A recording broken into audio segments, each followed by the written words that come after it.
শিমুল গাছটা বিদ্যাকে ধাওয়া করে। শিমুল গাছও শিকড় দিয়ে বিদ্যার শরীরে আঘাত করল, কিন্তু সেটা বিদ্যার শরীর ভেদ করে চলে গেল। যতবার বিদ্যাকে শিকড় দিয়ে পেঁচিয়ে ধরার চেষ্টা করে, ততবারই গাছটি ব্যর্থ হয়। বিদ্যা প্রচণ্ড মজা পায় গাছটিকে হয়রানি করতে। বিদ্যা এক দৌড়ে ডিমগুলোর কাছে গেল, একটা একটা করে ডিম তুলে ওর জামার কোছায় নিল। 5টা ডিম নিয়ে শিমুল গাছকে ভেদ করে বাইরে চলে আসলো। এবার বিদ্যা ওর মুখ খুলল। হাজার বছর যেমন তুই ঘুমিয়েছিলি, ঠিক তেমন ভাবে আর কিছুক্ষণ পর তুই আবার ঘুমিয়ে পড়বি। যখন বামন গোত্রের জিনগুলো এই বামনকে খুঁজতে আসবে, তখন তোর শরীরে এই বামনকে দেখে তারা ভাবতে বাধ্য হবে তুই তাকে হত্যা করেছিস। আমি এক ঢিলে হাজার পাখি মারতে ভালোবাসি। একটাই সুযোগ, একটাই অস্ত্র, আর শিকার হাজার জন। বলেই এক হাতে শূন্যতে ইশারা করতেই সমস্ত সাদা পেন্সিলগুলো এসে শিমুল গাছে বেঁধে গেল। শিমুল গাছ যন্ত্রণায় গগন বিদারী একটা চিৎকার করে স্থির হয়ে গেল। এত বছর তুই বন্দি ছিলি, ঈশ্বরের কৃপায় মুক্তি পেলি, কিন্তু তোর হিংস্রতা ভুলি না। তাই তুই আবার সেই জায়গায় শাস্তি স্বরূপ ফিরে গেলি। যে যেমন কর্ম করিবে সে তেমন ফল ভোগ করবে। কথাগুলো বলে বিদ্যা ওর আপুর কাছে যাওয়ার জন্য পা বাড়ালো। বিদ্যা চলে যেতে আধ ভাঙা ডিমটি এসে শূন্যতে ভাসতে লাগলো। তারপর হঠাৎ ভয়ানক শব্দ ফেটে যায়। সেখান থেকে উজ্জ্বল রশ্মির উদয় হলো। তারপর দুভাগ হয়ে এক ভাগ সাপের সাথে মিশে গেল, আর অন্য ভাগ নারী অবয়বের সাথে মিলিত হলো। সাথে সাথে সাপ ও নারী অবয়ব অদৃশ্য হয়ে গেল। অপু গভীর ঘুমে মগ্ন। একটা গোঙানির শব্দ পেয়ে অপুর ঘুম ভেঙে গেল। অপু চোখ মেলে এদিক ওদিক চাইল, কিন্তু কাউকে দেখতে পেল না। বিছানায় বিদ্যাও নেই। বিদ্যা, বিদ্যা। বলেই কয়েকবার ডাক দিল, কিন্তু বিদ্যার কোনো রেসপন্স নেই। অপু বিছানা ছেড়ে উঠে রুমের লাইট জ্বালালো। জানালা দিয়ে জল এসে রুম ভিজে যাচ্ছে। তাড়াতাড়ি জানালা বন্ধ করে দিয়ে পাশে ফিরতে দেখে ভিজা গায়ে বিদ্যা দাঁড়িয়ে আছে। অপু ভালো করে ওকে দেখে নিল। ঠান্ডায় বিদ্যা চুপসে গেছে। বিদ্যা, তোর কোছাগুলো কি? এত রাতে কই গিয়েছিলি? বিদ্যা অপুর দিকে চেয়েই আছে, কি বলবে ভেবে পারছে না। ছোট মাথায় আর কত বুদ্ধি থাকবে। দাদা, তোমার লাইটটা ভেঙে গেছে। কোথায় গিয়েছিলি আর কিভাবে ওটা ভাঙলো? বিদ্যার নিজেরও মনে নেই যে সে কোথায় গিয়েছিল, বা ওর গা ভিজা কেন। ও শুধু মনে আছে ও জানালার কাছে দাঁড়িয়েছিল। অপু এসে ওর জামার কোছা চেক করে দেখলো কিছুই নেই। কিছু নেই যখন, তাহলে এমন করে জামা ধরে আছিস কেন? দাদা, আমার গায়ে এত জল কেন? অপু নিজেও বুঝতে পারছে না মাঝে মাঝে বিদ্যা কেন এমন আচরণ করছে। অপু বিদ্যার সব কাপড় বদলে দিয়ে বলল, কাল আমি বাইরে যাব, তুই এই রুম থেকে বের হবি না। আমাকেও নিয়ে যাও না দাদা, আমার এখানে একা ভালো লাগে না। আমি যাবো আর আসবো, বেশি দেরি করবো না তো। বিদ্যা আর কোনো কথা না বলে অপুকে জড়িয়ে ধরে চুপ করে রইল। ইদানিং অপুর গায়ের গন্ধ বিদ্যার খুব ভালো লাগে। অপু বিদ্যাকে আর কোনো কিছু জিজ্ঞাসা করেনি, কারণ অপু বুঝতে পেরেছে কিছু তো একটা ঘটেছে ওর অজান্তেই। অপুর আর ঘুম ধরল না। বিদ্যা ঘুমাতে অপু বিছানা থেকে উঠে টেবিলে বসে ডায়েরি লিখতে শুরু করে। অপু প্রতিদিন ডায়েরি লিখে। ওর সুখ দুঃখ সব কিছু লেখা থাকে ডায়েরির প্রতিটি পাতায় পাতায়। পরদিন সকালে অপু ওর মেজ জেঠুকে নিয়ে শহরের ভিতরে চলে গেল। বিদ্যার ঘুম ভেঙে দেখে অপু নেই। দাদা, দাদা। বিদ্যার ঘুম ভেঙে দেখে অপু নেই। বলি কয়েকবার ডাকলো, কিন্তু অপু সাড়া পেল না। পুরো রুম অন্ধকার। বিদ্যা বিছানা ছেড়ে উঠতেই দেখে ওর বিছানায় 5টা সাদা ধবধবে ডিম। সেই ডিমের উপর সোনালি নকশা করা। অন্ধকার রুমে সেগুলো জলজল করে চলছে। বিদ্যা খানিকটা ভয় পেয়ে গেল। এবার ডিমগুলো পুরো খাটে ছোটাছুটি করতে লাগলো। বিদ্যা খুব মজা পেল। খুশিতে সব ডিম ধরতে গেল, কিন্তু একটা ডিমও ধরতে পারল না। অবশেষে বিদ্যা ক্লান্ত হয়ে বিছানার এক কোণায় মন ভার করে বসে রইল। ডিমগুলো ছোটাছুটি বন্ধ করে সবাই শূন্যতে ভাসতে লাগলো। তারপর এক এক করে সবাই বিদ্যার কাছে হাজির হলো। এবার বিদ্যা একটা ডিম খপ করে ধরে ফেলতেই বাকি 4টা ডিম এসে বিদ্যার গালে ওদের শরীর ঘেঁষতে লাগলো। বিদ্যা যেন এক মুহূর্তেই খেলার সাথী পেল। এমন সময় কাজের মেয়ে বিউলি দরজা খুলে বৌদি বলে ডেকে উঠল। বিদ্যা চমকে উঠে পিছনের দিকে ফিরে বিউলির দিকে চাইল। তারপর ডিমগুলোর দিকে চাইতেই দেখলো সেগুলো আর নেই। কোথায় গেল বলতেই বিউলি বলল, কি করছো বৌদি? বিউলি চট করে বিদ্যার মুখ চিপে ধরে বলল, বৌদি বৌদি যা বলেছো বলেছো, আর এই কথা মুখেও তোলো না। বড় মা যদি এই কথা শোনে তাহলে কেলেঙ্কারি বেঁধে যাবে। এই বাড়িতে আমিষ মুখে তোলাও পাপ। বিউলির কথা শুনে বিদ্যা কিছুটা ভয় পেয়ে গেল। সুরসুর করে বিউলির পিছন পিছন খাবার ঘরে চলে গেল। খাবার ঘরে এসে দেখে সবাই তাদের খাবার শেষ করে উঠে গেছে। বিদ্যা মুখ ভার করে বসে আছে। বিউলি খাবার বেড়ে দিয়ে বলল, এমন সময় অনুরাধা কই থেকে জানি এক বাটি মুরগির মাংস এনে বিদ্যার সামনে দিয়ে বলল, তুই নাকি মাংস পছন্দ করিস, তাই লুকিয়ে তোর জন্য এইটা আনিয়েছি। বিদ্যা অনুরাধার মিষ্টি কথায় ভুলবার পাত্রী নয়। সেদিনও বিদ্যাকে খুব মেরেছিল, তাই বিউলির শাড়ির আঁচল চিপে ধরল। বিউলি নিজেও ভয় পেয়ে গেল। কেউ জানবে না, বিদ্যা খেয়ে নে। বলে অনুরাধা রুম থেকে বের হয়ে গেল, কিন্তু বিদ্যা ভুলেও ওই বাটি ছিল না। অনুরাধা এসে অপুর মাকে বলল, বড় চিঠি দেখে আসলাম, বিদ্যা মুরগির মাংস খাচ্ছে। কি আমার বাড়িতে আমিষ তুলছে? ওর সাহস হলো কোথা থেকে আমার বাড়িতে আমিষ খাওয়া? অঞ্জনা গলা ফাটিয়ে চিৎকার দিতে দিতে রান্নাঘরে এসে দেখলো বিদ্যার সামনে মুরগির মাংস। অঞ্জনা নাকে কাপড় দিয়ে রুক্ষ কণ্ঠে বলল, ও আমিষ কই থেকে পাইলো রে বিউলি? বিউলি কেবল তার অনুরাধার নাম নিবে, কিন্তু এমন সময় মালতী এসে দাঁড়াতেই বিউলি চুপ হয়ে গেল। বিদ্যা ভয়ে বিউলিকে জড়িয়ে ধরল, কিন্তু অঞ্জনা দেবীর দয়া হলো না বিদ্যার উপর। বিদ্যার প্রতি জমিয়ে থাকা এতদিনের রাগ ছাড়ার সুযোগও পেয়ে গেল। এর মধ্যে অপু বাসায়ও নেই। সব দিক থেকেই আজ সুযোগ রয়েছে। বিদ্যা হাত ধরে বাইরে এনে ইচ্ছে মতন বিদ্যাকে শাসালো। মোরার জম বাড়ি থেকে চলেও যায় না, মরেও না, রাস্তাও ছাড়ে না।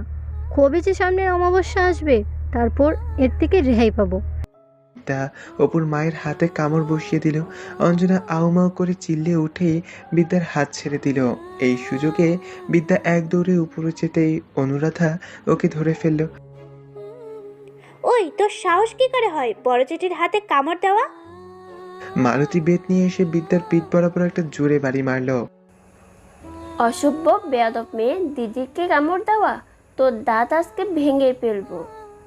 বিদ্যা একটা কাটা মুরগির মতন ছটফটাতে লাগলো। অনুরাধা ওই অবস্থায় বিদ্যার এক হাত ধরে আছে। মালতী এসে আবার একটা চড়ও বসিয়ে দিল বিদ্যার গালে। বিউলি সহ আরো দুটো কাজের মেয়ে এসে অনুরাধার কাছ থেকে বিদ্যাকে জোর করে ছেড়ে নিয়ে বলল, বিদ্যা ছাড়া পেয়ে কাঁদতে কাঁদতে ঘরে গিয়ে দরজা বন্ধ করে দিল। বিছানায় বসে ফিকরে ফিকরে কাঁদতে লাগলো। এমন সময় বিদ্যার ফ্রক ধরে কেউ যেন টানছে। বিদ্যা হক চকিয়ে উঠল, কান্না বন্ধ করে দিয়ে দরজা খুলে বের হয়ে যাবে। এমন সময় রুমের এক অন্ধকার জায়গায় দেখলো সেই 5টা ডিম শূন্যতে গোল হয়ে ঘুরছে। বিদ্যা দরজা না খুলেই সেই অন্ধকারের দিকে এগিয়ে গেল। বিদ্যা ওদের কাছে যেতে ডিমগুলো স্থির হয়ে গেল। বিদ্যা একটা ডিমে হাত দিতেই ও জ্ঞান হারিয়ে ফেলে। বিদ্যার শরীর তখন মাটিতে না পড়ে গিয়ে ওদের মতোই শূন্যে ভাসতে লাগলো। সাথে সাথে শটশট করে বিশাল জানালাগুলো এক এক করে বন্ধ হতে লাগলো। জানালা বন্ধ হওয়ার শব্দ নিচে অব্দি গেল। কি হলো? অঞ্জনা দেবী দৌড়ে অপুর রুমে আসতেই শব্দ যেন বাড়তেই লাগলো। বিদ্যা, বিদ্যা! বলি দরজায় ধাক্কাতে লাগলো, কিন্তু বিদ্যার কোনো রেসপন্স পেল না। অঞ্জনা ভয় পেয়ে গেল। একে একে বাসায় সবাই চলে এলো। রুমের ভিতর যেন শব্দ বেরিয়ে চলল। বাসায় কোনো পুরুষ মানুষ নেই, সবাই বাইরে গেছে। সবাই মিলে দরজা ধাক্কাতে লাগলো, কিন্তু বিদ্যার দরজা খোলার কোনো নামই নেই। আর জমিদার আমলের দরজা, সেটা ভাঙাও সম্ভব নয়। এদিকে 4টা উজ্জ্বল ডিম গিয়ে খাটের চারদিকে অবস্থান নিতেই খাটটা শূন্যতে ভাসতে ভাসতে বিদ্যার কাছে আসতেই বিদ্যা জ্ঞান হারানো অবস্থায় সেখানে অবস্থান নেয়। বিদ্যাসহ খাটটি এক কোনায় দিকে গিয়ে স্থির হয়ে রইল ভাসা অবস্থায়। মনে হচ্ছে বড় কোনো যুদ্ধের প্রস্তুতি চলছে। পুরো রুম অন্ধকার। 2টো উজ্জ্বল ডিম বিদ্যার কাছে রইল, বাকি 3টা বিদ্যাকে আগলে দাঁড়ালো। এমন সময় রুমে শাসা করে প্রবেশ করলো সেই মহিলা, যার পুরো শরীর রক্তের মতন লাল টুকটুকে, আর চোখ নাক মুখ কালো কিসকিসে। আর এসে চিৎকার করে বলল, এটা আমার জিনিস, এটা নির্দিষ্ট সময়ে ওর প্রাণ আমি হরণ করব। তাই আমার পথে যারা বাধা দিবে তাদেরকে আজ ভক্ষণ করব। শক্তি থাকলে তুই বিদ্যামাকে ছুঁয়ে দেখা। বলি ওর সামনে একটা উজ্জ্বল ডিম এসে দাঁড়ালো। 2 দিন ওর কাছে থাকতেই ও তোদের মা হয়ে গেল। আমার পথ থেকে সরে যা, তা নাহলে তোদের পৃথিবীতে আসার কোনো পথেই খোলা রাখবো না। সারা জীবন এই ডিম হয়ে থাকবি। এবার বাকি 4টা ডিম এসে যোগদান করলো। সবাই একসাথে চিৎকার দিয়ে বলল, হ্যাঁ নারীরূপী শয়তান মহিলা, তোর যদি ক্ষমতা থাকে তাহলে তুই ক্ষমতা দেখা। আমরাও আমাদের ক্ষমতা দেখাবো আজ। আমাদের মাকে ছুঁয়ে দেখা। নারীরূপী শয়তান মহিলা আর থাকার সুযোগ পেল না, কারণ তার আগেই 5 জন তাদের কারিশমা দেখাতে শুরু করে দিয়েছে। রুমের ভিতর প্রকাণ্ড অগ্নিকুণ্ড জ্বলে উঠল। হয় এখান থেকে চলে যা, না হয় নিজের প্রাণ বিসর্জন দে। বলতে ওই শয়তান মহিলা চলে গেল। বিদ্যাসহ খাট নিচে নেমে নাকের অবস্থানে ফিরে গেল। 5টা ডিম বিদ্যাকে পাহারা দিতে লাগলো। পুরো দিন বিদ্যা রুম থেকে আর বের হয়নি। বাসার সবাই ভয়ে আছে, অপু আসলে তাকে কি জবাব দিবে। সন্ধ্যার পর যখন অপু সহ বাসার সব পুরুষ আসলো, তখন অঞ্জনা রঘুনাথকে ডেকে সবকিছু খুলে বলল। অপু ততক্ষণে ওর রুমের কাছে দাঁড়িয়ে দেখলো ওর রুমের দরজা বন্ধ। রুমের দরজা বন্ধ করা থাকবে? রুমের ভিতরে কি আছে? বিদ্যা তো কখনো এমন কাজ করবে না। অপু ওখান থেকেই ওর মাকে ডাক দিল। অঞ্জনার আর সাহস হলো না অপুর সামনে দাঁড়াতে, তাই স্বামীকে অপুর কাছে পাঠিয়ে দিল সে। রঘুনাথ বাবু এসে অপুকে বলল, অপু মাথা গরম করিস না বাবা, বিদ্যা নাকি সেই সকাল থেকে দরজা বন্ধ করে দিয়েছে, আর খোলেনি। তুই একটু ডেকে দেখ তো খোলে কি না। বাবার কথাটা অপুর আর হজম হলো না। নিশ্চয় কেউ বিদ্যাকে কিছু বলেছে, না হলে বিদ্যা এমন কাজ কখনো করবে না। মাকে এখনই ডাকো, বিদ্যার সাথে কে কি করেছে। বলে অপু পাগলের মতন বিদ্যাকে ডাকতে লাগলো। বিদ্যা, দরজা খোল, আমি তোর অপু দাদা, দরজা খোল বিদ্যা। কিন্তু না, বিদ্যার দরজা খুলে না। বাবা, আজকে যদি বিদ্যার কিছু হয়ে যায় তাহলে সব কিছু ধ্বংস করে ফেলবো। আমি চিত্রকে বাসায় রেখে আসবো, সেদিন ওর সাথে কিছু না কিছুটা কাণ্ড ঘটেই ছাড়ে। সবাই পেয়েছে নাকি? হ্যাঁ, হয়তো নিজের ইচ্ছে এখানে আসেনি, তাহলে কেন সব কিছুকে সহ্য করতে হবে? দেখ, যা হবার তা হয়ে গেছে, ইয়ে নিয়ে আর কথা বাড়াস না। দেখ ও দরজা খোলে কি না, না হলে মানুষ ডেকে দরজা ভাঙতে হবে। অপুর সামনে আর কেউ ভয়ে আসলো না।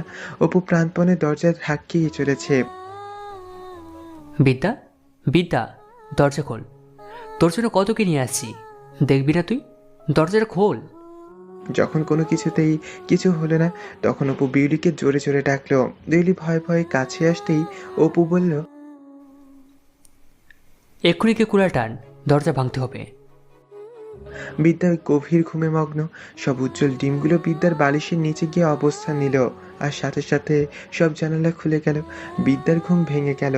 বাইরে অপুর গলা শুনে বিদ্যা বিছানা ছেড়ে দৌড়ে দরজার কাছে যেতেই দরজা আপনা আপনি খুলে গেল। বিদ্যাকে দেখে অপুর প্রাণ যেন ফিরে পেল। অপু বিদ্যাকে জড়িয়ে ধরে অপু বলল, এতক্ষণ লাগে দরজা খুলতে? কি করছিল রুমের ভিতরে? দাদা, আগে তোমার মা, জেঠি আর অনু দিদির বিচার করবে।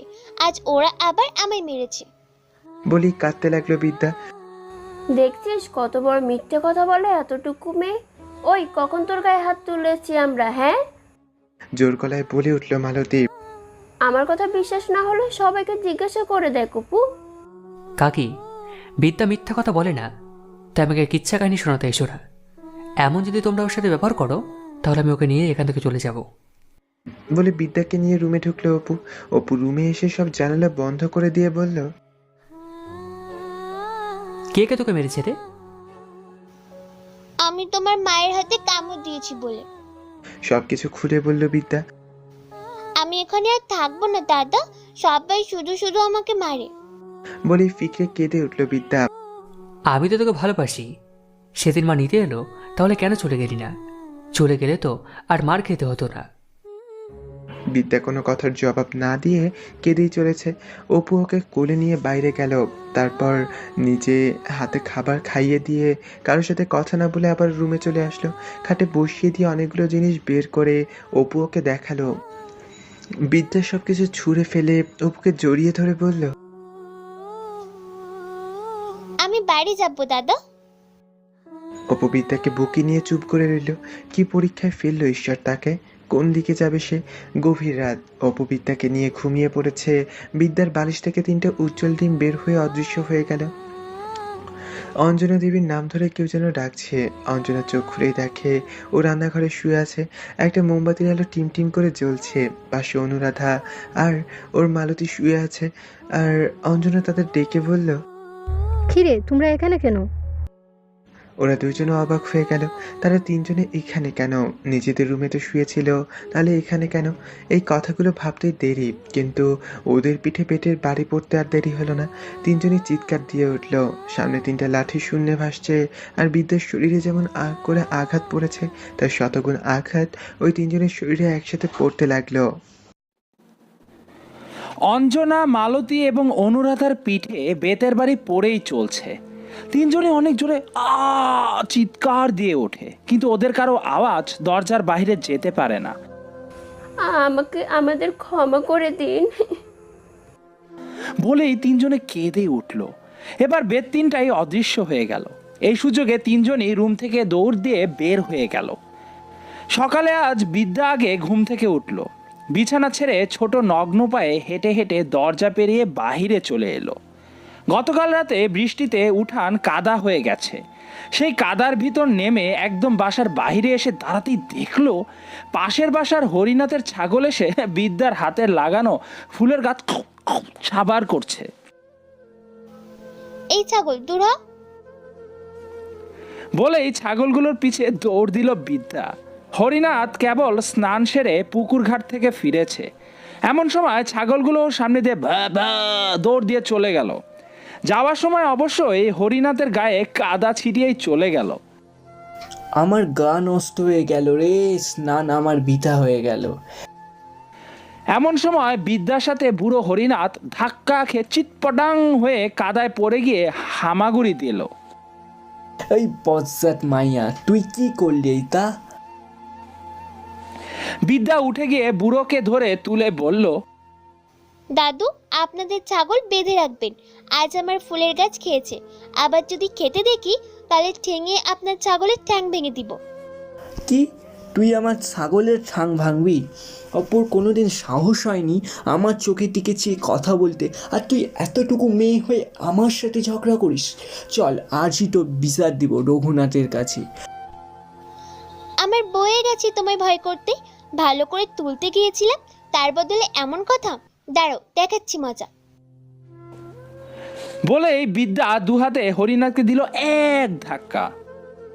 ও বাপরে, মারে বলেই একটা চিৎকার ছাড়লো হরিনাথ। ও অপু, কারে বিয়া কইরা ঘুরে তুলছস বাপ? এমন দস্যি মেয়েরে কেউ ঘরে তোলে? বিদ্যা এবার বুড়োর দিকে তেড়ে আসতেই বুড়ো হরিনাথ বিদ্যার হাত করে ধরে টানতে টানতে ওকে নিয়ে উঠানে দাঁড়িয়েই, রঘু, অপু, রমেশ, রাঘব, কই তোরা? বলে চিৎকার দিয়ে ডাকতে লাগলো। বাইরে কলরব শুনে আপুর ঘুম ভেঙে গেল। অপু উঠে বিদ্যাকে না দেখতে পেয়ে অপু প্রায় দৌড়ে বারান্দায় এসে দাঁড়িয়ে দেখে বিদ্যার পুরো শরীর কাদায় মাখামাখি। বিদ্যা, ওখানে কি করছিস? গায়ে তো কাদা লাগলো কেন? দেখ না দাদা, এই বুড়া আমায় হাত ধরে রেখেছে কিভাবে, আমি ছাড়ছেই না। এবার আর হরিনাথকে পায়কে, মুখে যা আসছে তাই সব বলল হরিনাথ বিদ্যাকে। সাথে অপুর 14 গোষ্ঠী উদ্ধার করে ছাড়লো। কাকা, ও ছোট মানুষ, তাই বুঝতে পারেনি।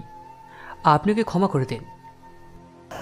তুই কাকা বলে ডাকিস, আর তোর বউ আমারে দাদু বলে ডাকে কেন? আমি কি দাদুর বয়সী? তুই বুড়া মানুষ, তোমারে দাদু বলে ডাকবো না তো কাকা বলে ডাকবো? ওই দেখ তোর বউ কিভাবে মুখ চালায়। এই বয়সে যার এত মুখ বড় হলে কি করবে সেটা ঈশ্বরই জানেন।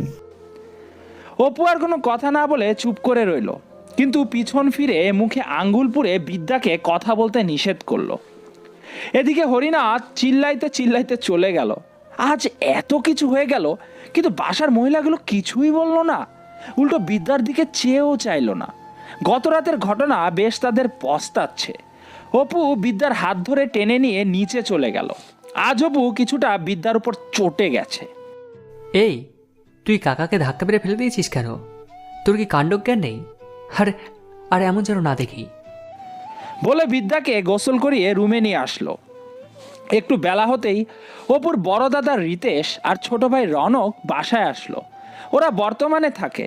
রিদেশ একজন কলেজের লেকচারার আর তার ওয়াইফ লক্ষ্মী একজন হাউস ওয়াইফ। বিয়ের 9 বছর হতে চলল, তাদের ঘরে কিন্তু কোনো সন্তান নেই, তাই ছোট ভাই রনক ওদের সাথে থাকে। সকল কাজের লোকেরা রান্নাবান্নায় ব্যস্ত হয়ে উঠল। বাড়িতে কতদিন পর সব ছেলেরা এক হয়েছে, তার জন্য অঞ্জনা খুব খুশি। দুপুরে খাবারের সময় লক্ষ্মী খুব ভালো করে বিদ্যাকে দেখলো। বিদ্যার খাওয়া হতেই ও চলে গেলে অপু খাইতে শুরু করলো। এর মাঝে লক্ষ্মী বলে ফেললো, বাবা, এই মেয়েকে বলে দেওয়া হবে। একে কই পাইলেন? বলি, তাও বিদ্যাকে? বৌদি, কি ভয়ানক কথা বলছো তুমি? বিদ্যাকে কেন বলিতে হবে? অপুর চোখ দুটো বড় হয়ে গেল। এবার রঘুনাথ বাবু মুখ খুললেন। দেখ অপু, লক্ষ্মী ঠিক বলেছে। আমি বিদ্যাকে এখানে নিয়ে এসেছি একটা উদ্দেশ্যে। আগামী অমাবস্যা তিথির দিন ওকে বলি দেওয়া হবে। তোর মনে আছে ছোটোবেলায় একটা সাপকে মেরেছিলি? ওটা কোনো সাধারণ সাপ ছিল না, ওটা একটা জিন সাপের বাচ্চা ছিল। বাচ্চাটির বয়স 350 বছর ছিল। জিনদের মতে ওটা কেবল ওই বাচ্চার বাল্যকাল বয়স ছিল। তোর ওই ভুলের জন্য আজ অবধি এই বংশে কোনো সন্তান জন্মেনি। রাঘবের তো আর সন্তানই হলো না। এ নিয়ে পণ্ডিতের সাথে কথা বলে তার মাধ্যমে জানতে পারি, ওই সাপকে যদি একটা 6 বছর বয়সীর বাচ্চার বলি দেওয়া হয় তাহলে এর থেকে পরিত্রাণ পাবো, না হলে ওই সাপটি তোকেও মেরে ফেলবে। ঈশ্বরের কৃপায় সেদিন তিথি বিদ্যাকে পেয়ে যাই, তাই শ্যামলের হাত পা ধরে বিদ্যার সাথে তোর বিয়ের ব্যবস্থা করি। কাজটা সমাধান হলে তোকে অনুদার সাথে বিয়ে দিব আমরা। অপু ওর কষ্টের দুনিয়ার ভিতর যেন হুমড়ি খেয়ে পড়ল। এতটুকু মেয়েকে নিয়ে এদের এমন পরিকল্পনা, এটা কিভাবে চিন্তা করতে পারলো? বাবা, ভুল করেছো তুমি। বিদ্যা ওর বাবা মায়ের মতো আদরের মেয়ে। কত ভরসায় শ্যামল আঙ্কেল বিদ্যাকে তোমার হাতে তুলে দিয়েছে, আর আজ তার ফল তুমি এটা দেখালে। অপু আর কথা বলতে পারলো না। খাবার ছেড়েই উঠে এলো রুমে। এসে দেখলো বিদ্যা নেই রুমে। অপুর বুকের ভিতর কষ্টগুলো বের হয়ে আসতে লাগলো। বিদ্যা, বিদ্যা বলে কয়েকবার ডাক দিতেই বিদ্যা কোথা থেকে জানি দৌড়ে এসে অপুর সামনে দাঁড়ালো। কই গিয়েছিলি? একটু বাইরে গিয়েছিলাম দাদা। আমাকে না বলে যেন কোথায় যেতে না দেখি তোকে। যদি যাস তাহলে পা ভেঙে রুমের ভেতর বসিয়ে রাখবো, কথাটা মনে থাকে যেন। অপুর ধমকে বিদ্যা খাটে গিয়ে উপর হয়ে শুয়ে বালিশে মুখ গুজিয়ে চুপ করে রইল। ওর একটাই কথা, দাদা কেন আমায় বকবে? এখন অপুর নিজেরই খারাপ লাগতে শুরু করলো। কার উপর এসে ঝাড়লো অপু। বিদ্যার কাছে এসে অপু ওর গায়ে হাত দিতেই বিদ্যা হাত ছিটকিয়ে ফেলে মিনমিন স্বরে কেঁদে বলল, আমি ছবি না তুমি, খালি আমি বকা দাও তুমি। আসবি না আমার কাছে? ওকে, ব্যাপার না। আমি আজকে বাসা ছেড়ে চলে যাচ্ছি, কিন্তু আর ফিরবো না। ফিরবে না কথা শুনেই বিদ্যা বালিশ থেকে মুখ তুলেই তাকিয়ে দেখলো অপু নেই। এবারও বেশ ভয় পেয়ে গেল। দাদা, দাদা। কোনো আওয়াজের রিপ্লাই হলো না। দাদা বলে বিদ্যা এক দৌড়ে দরজার কাছে এসে বাইরে যতদূর চোখ যায় দেখলো, কিন্তু অপুকে দেখতে পেল না। দাদা বলে গলা ফাটিয়ে একটা চিৎকার দিল বিদ্যা। অপু আলমারির কোণ থেকে বের হয়ে এসে বলল, ভয় পেয়েছিস বিদ্যা? বিদ্যা সাথে সাথে চুপ। গলা ফুলিয়ে গাল ফুলিয়ে চোখের জল দু হাতের পিঠ দিয়ে মুছে খাটে এসে বসলো। অপুর সাথে তার কোনো কথা নেই, তার সমস্ত রাগ এখন অপুর উপর। অপু একটা মুচকে হাসি দিয়ে খাটে এসে শুয়েই বলল, এবার কথা না বলে কিন্তু সত্যিই চলে যাব, তখন আর খুঁজে পাবি না ভাই। কি চলে যাব? বিদ্যা অপুর দিকে চেয়েই রাগে বালিশ তুলে ছুঁড়ে মারলো অপুর গায়ে। তারপর অপুর টি শার্টটা টেনেই লুজ করে দিল। মাথার চুল ধরে ঝাঁকিয়েও যখন দেখলো অপু কিছু বলছে না, তখন অপুর পাশে শুয়ে অপুকে জড়িয়ে ধরে চুপ করে রইল। কে বলবে এরা স্বামী স্ত্রী? এমন সময় অপু এই প্রথম বিদ্যার কপালে একটা কিস করে বলল, বিদ্যা, তুই বড় হলে কি আমাকে ছেড়ে চলে যাবি? আমি বড় হলে তুমি সত্যি ছেড়ে যাব। সত্যিই যাবি? বিদ্যা আর কোনো কথা বলে না, কিন্তু অপু চুপ হয়ে যায়। বুকের ভেতরে এক চিনচিনে ব্যথা অনুভব হয়। কি হতে কি হয়ে গেল, না ও সুখে আছে নাকি আমি? সন্ধ্যায় বাসায় মিটিং বসেছে, সবাই আলোচনা করছে এরপরে কি করা যাবে। সামনে বৃহস্পতিবারে পূজার আয়োজন করা হয়েছে, এর মধ্যে অপুকে বুঝিয়ে রাজি করাতে হবে। এর দায়িত্ব পড়ল অপুর বৌদি লক্ষ্মীর উপর। অপু ওর রুমে চেয়ারে বসে কিছু কাজ করছিল, আর বিদ্যা খাটের উপর বসে অপুর দেওয়া উপহারগুলো বের করে দেখছে। দাদা, আমার জন্য শাড়ি কিনেছো?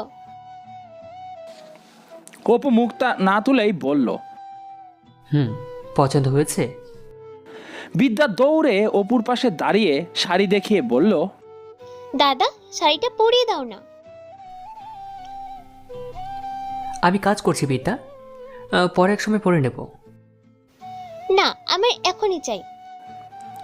তুই বড্ড জেদি বলে অপু বিদ্যাকে শাড়ি পরিয়ে দিল। তারপর ম্যাচ করে গহনা আর সিঁথিতে সিঁদুরও দিয়ে দিল।